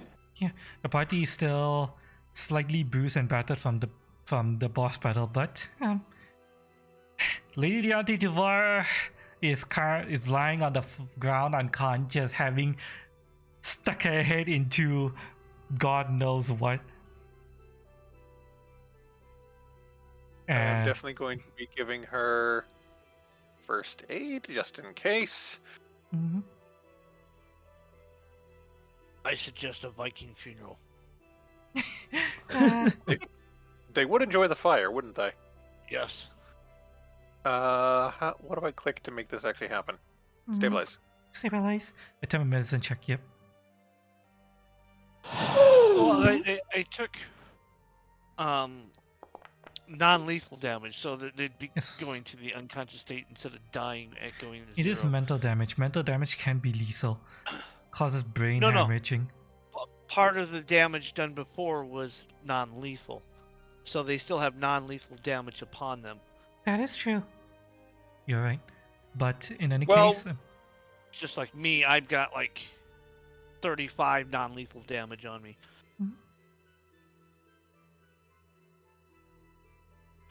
regardless, you are able to ensure that Lady Duvar doesn't suffer any lasting physical effects from sticking her head into a what might be a demiplane that has just been formed and is currently still in the process of forming up. Yeah, stick your face in a possibly fade dummy plane. Great idea. Hey, You're supposed to be the intelligent. hey, it's the fairy realm. I am always gonna mess up somehow. So, Lady Dion, she is on her side, so she doesn't swallow her own tongue. Legs positioned correctly. Head rested on her own arms, kind of thing. Just making sure she is all right. Yeah, she'll come to in about, I would say, an hour, unless you want to do something to try to wake up. Ivan considers the whole situation with the potion back in the keep after the explosions and the fire, but he thinks better of it and just lets her be. Lord Kakamal was going to just say, with an air of authority, alright, no one is going to enter this demi-plane until we are sure what it is, how to safeguard any scouts we're going to send in. Let's hope that Sir Kinoshita gets here soon. Would this be a good place to call it? Yep, this is a good place to call it. Okay. We are now entering mid-season territory, so yeah, probably days would pass at the very least before the party would... Is this the part where we get the beach episode? Not quite. There's no beaches near here. The city is landlocked. Damn, and I would be rocking in a bikini. It's a big old dwarven banana hammock. Even his speedo. I am sure I can get out of it. Well, I would need the bikini top to help hold my beard in place. If you want to, you can actually like wait a day and Kinoshita would arrive. Even though they're 2 days away, they would, due to what's happened, Kinoshita and his squad would, I imagine even double if they time didn't it. get a message, they probably would see the giant psychedelic dome just suddenly fucking appear out of nowhere. They would only be able to, due to the lay of the land, they will only be able to see it once they get close to the fort anyway, because there's forests around the fort and stuff. But yeah, the message gets them to hurry it up and they arrive on basically tomorrow. Before we do that, I would like to call it though. Yep, no problem. Yep. Mm, Although to save some bookkeeping before we get back, should we just get everyone back to full then? Yep, you guys will get treatment, you can get everyone back to full. Like I said, days will pass during the mid-season break. Everyone will be rested.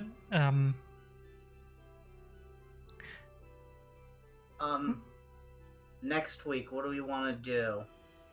I can host RDI, or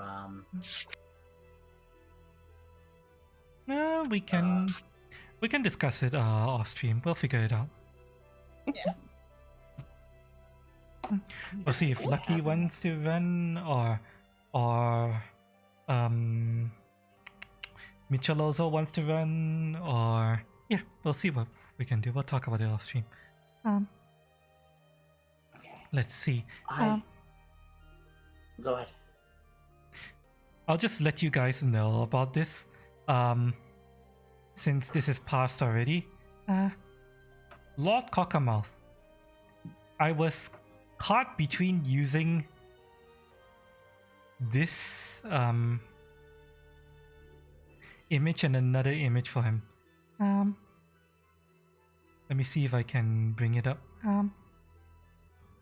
Because he has a very specific inspiration for him in regards to the way he talks and stuff. Let me see.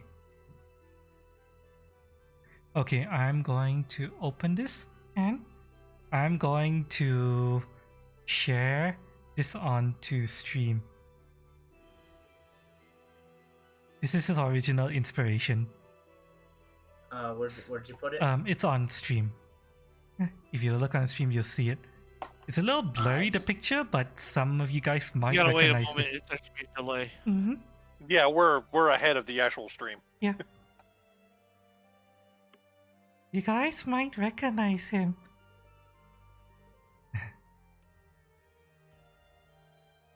Oh, Is that D&D fucking movie. Joffrey? Oh, no, no. it's not Joffrey. The first D&D movie, the evil dude that wants to control the dragons. Jeremy Irons, Lord Pelthian. Oh. Yes. wow. Yeah, he was That the inspiration for the character.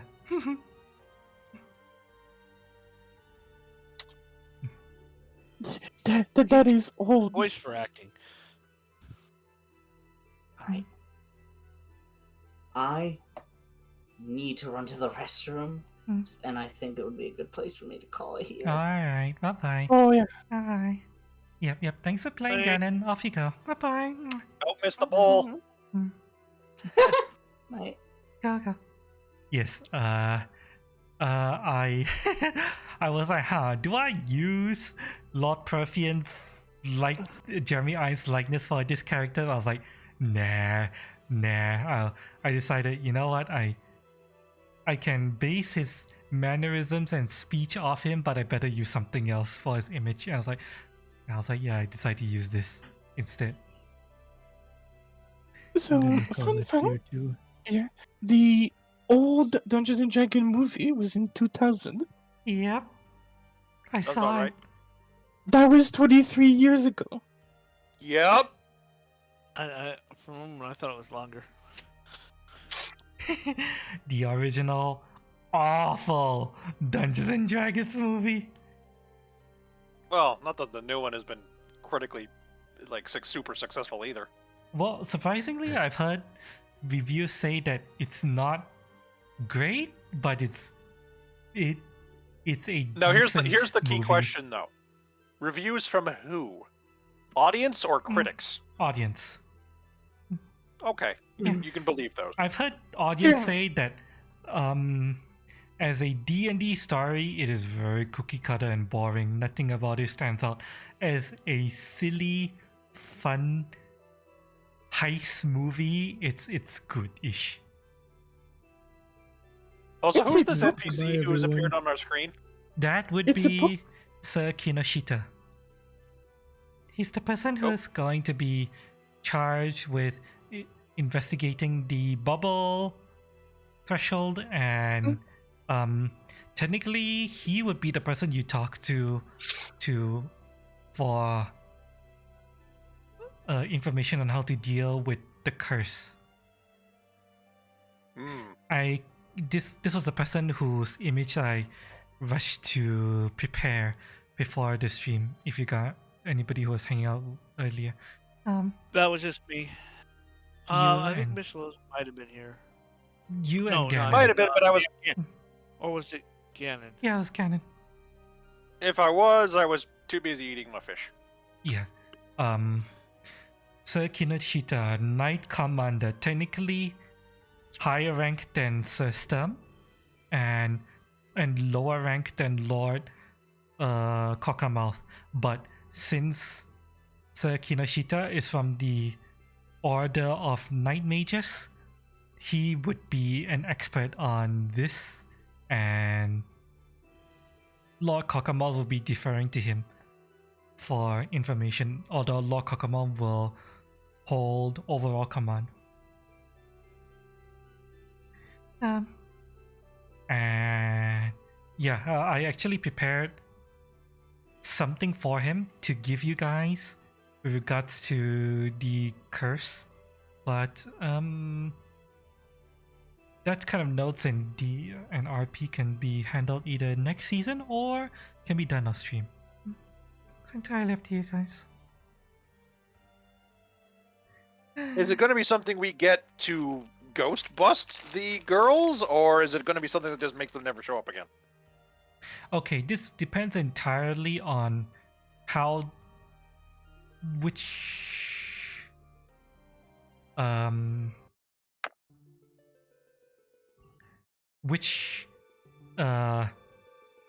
thing to investigate which thing the party thinks is more important to investigate first. The way I envision it is that you guys have two options. You can help the Empire deal with this, at which point Sir Kinoshita will reward you with advice and information with regards to the curse and how to But the curse would grow stronger. Whereas if we deal with the curse, whatever this is going on is what's going to be growing stronger instead. Yes.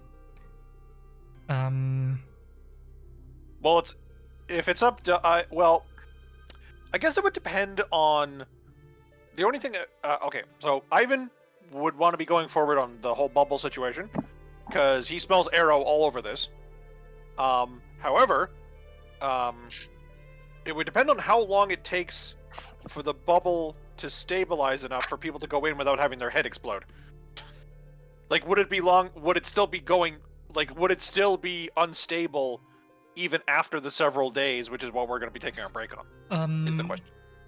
I'm willing to give you guys this. After about 4 or 5 days, the bubble would stabilize, and people will be able to enter it freely. However, once the bubble is stabilized, it's going to start growing at the rate of 1 foot per day.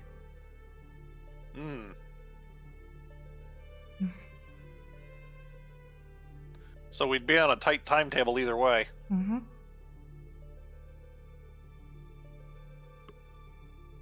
One question I got: when we do go to season 2, are we starting off at the same level we are now? You would be starting off at your same level. Yes. Okay. If anyone wants to do major respecs, you're more than welcome to. I'll work with you guys to handle the respec. Mine would just be minor. I would be like replacing one feat with another and then changing out the armor. Okay, cool. That can be handled off stream. Yeah, I was thinking maybe swapping out tattoo artist for magical item crafting. Yeah, we can talk about that off stream as well. Let's see what else. If you go to try to deal with the curse, you'll be going off alone without any assistance from the Empire to deal with the curse. All you would know is where the village is.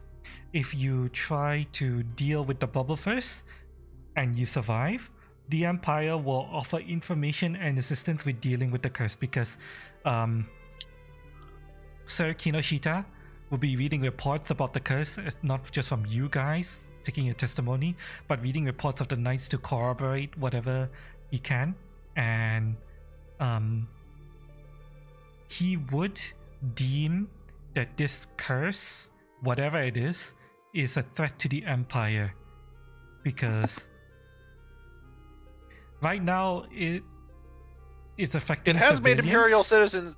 Yeah, it has made Imperial citizens commit Sudoku. So yes, it has affected civil citizens. It is now affecting a group of adventurers and is causing you guys trouble. If this curse spreads to the Imperial military, it could cause a lot of problems. So that is his take on the curse and how he's reading it.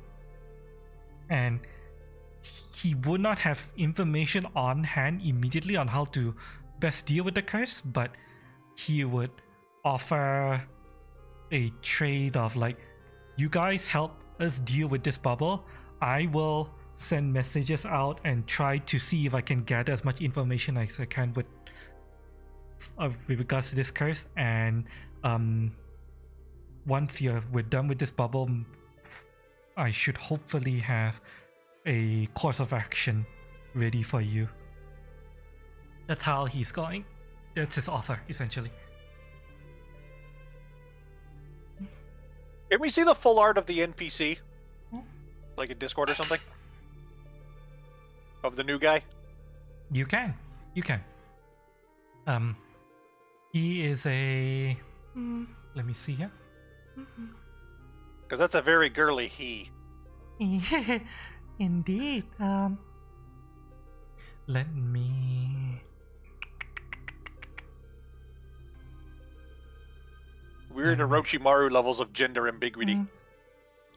Let me see. He has a very specific name and a very specific origin for the artwork, but I decided to repurpose the artwork for my campaign. Alright. I believe the character's original name is Azami. From Blade Blue, a fighting game. And that is him. Currently being displayed on stream. He has almost a very... When you see him and talk to him, he has a rather unnerving smile. You almost get the feeling like he's constantly analyzing people.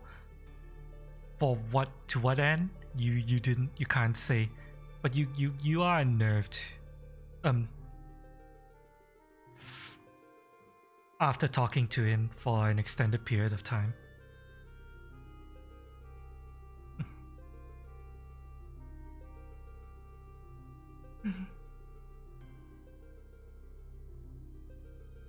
Yes, that is his style dress. Emphasis on dress. Mm-hmm.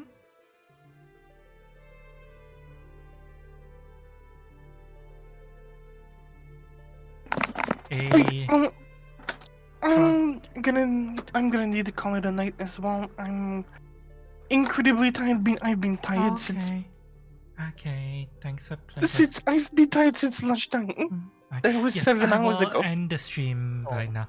He is a primal caster, by the way. Yeah, but yeah, we're gonna end the stream. Okay, goodbye, chat. Hope everyone enjoyed the season finale of Retaking Lordwall. By the way, Lord Kokomo is going to ask you guys, what is the name of your party, by the way? Most adventure parties usually have a name. This will be important for record keeping and making sure you guys are given your due rewards and stuff like that, and due recognition. We're gonna have to have a discussion about that. Yep, but yeah. The dum-dum rounds. The dum-dum rounds. He's not going to stop you guys if that's what you guys want to call yourself, but yeah. Yeah, I mean, I don't. I mean, I will. It's entirely up to you. You guys can call yourself whatever. Something silly, something cool, whatever. You just have fun. Tiny Emporium. Because we're all tiny. Yeah, we're all very small. Tiny Emporium. That also works. You know, give Ganon a chance to chime in on it. Yep. Right. This is something you guys can decide over the mid-season break. Okay, thank you so much to all my amazing players, Mitchell, Ganon, White Jackal. White Jackal left already. Wow. Yes. Yeah. Five sane ones and a goblin. Cass and Lucky for playing. Thank you to as all my extra mouse supporters. Thank you to Lucky, Crop, Rest.gov, Oxy, Maka for always giving me a big tip energy. Thank you so much, guys. Thank you. And next up, thank you to my Patreon and Fairly supporters: Lear, Maka, Sakito, Kylon, Lucky, Shu, DJ, Cass, God Vector, and Dova112. Thank you so much. And last but not least, thank you each and every one of you for being here. Regardless of whether you're lurking, chatting, you stop by for just a short while, you you stayed for most of it, or if you're checking the VOD, remember to hit that like and subscribe button down below if you haven't already. Gotta feed the YouTube algorithm after all. And yeah, we're going to be going on a mid-season hiatus during which I'm going to be working on my avatar upgrade. Hopefully the process will go smoothly, and once the upgrade is done, I'm going to come back and the adventures of whatever this party's name is going to continue. This is definitely going to continue after a break.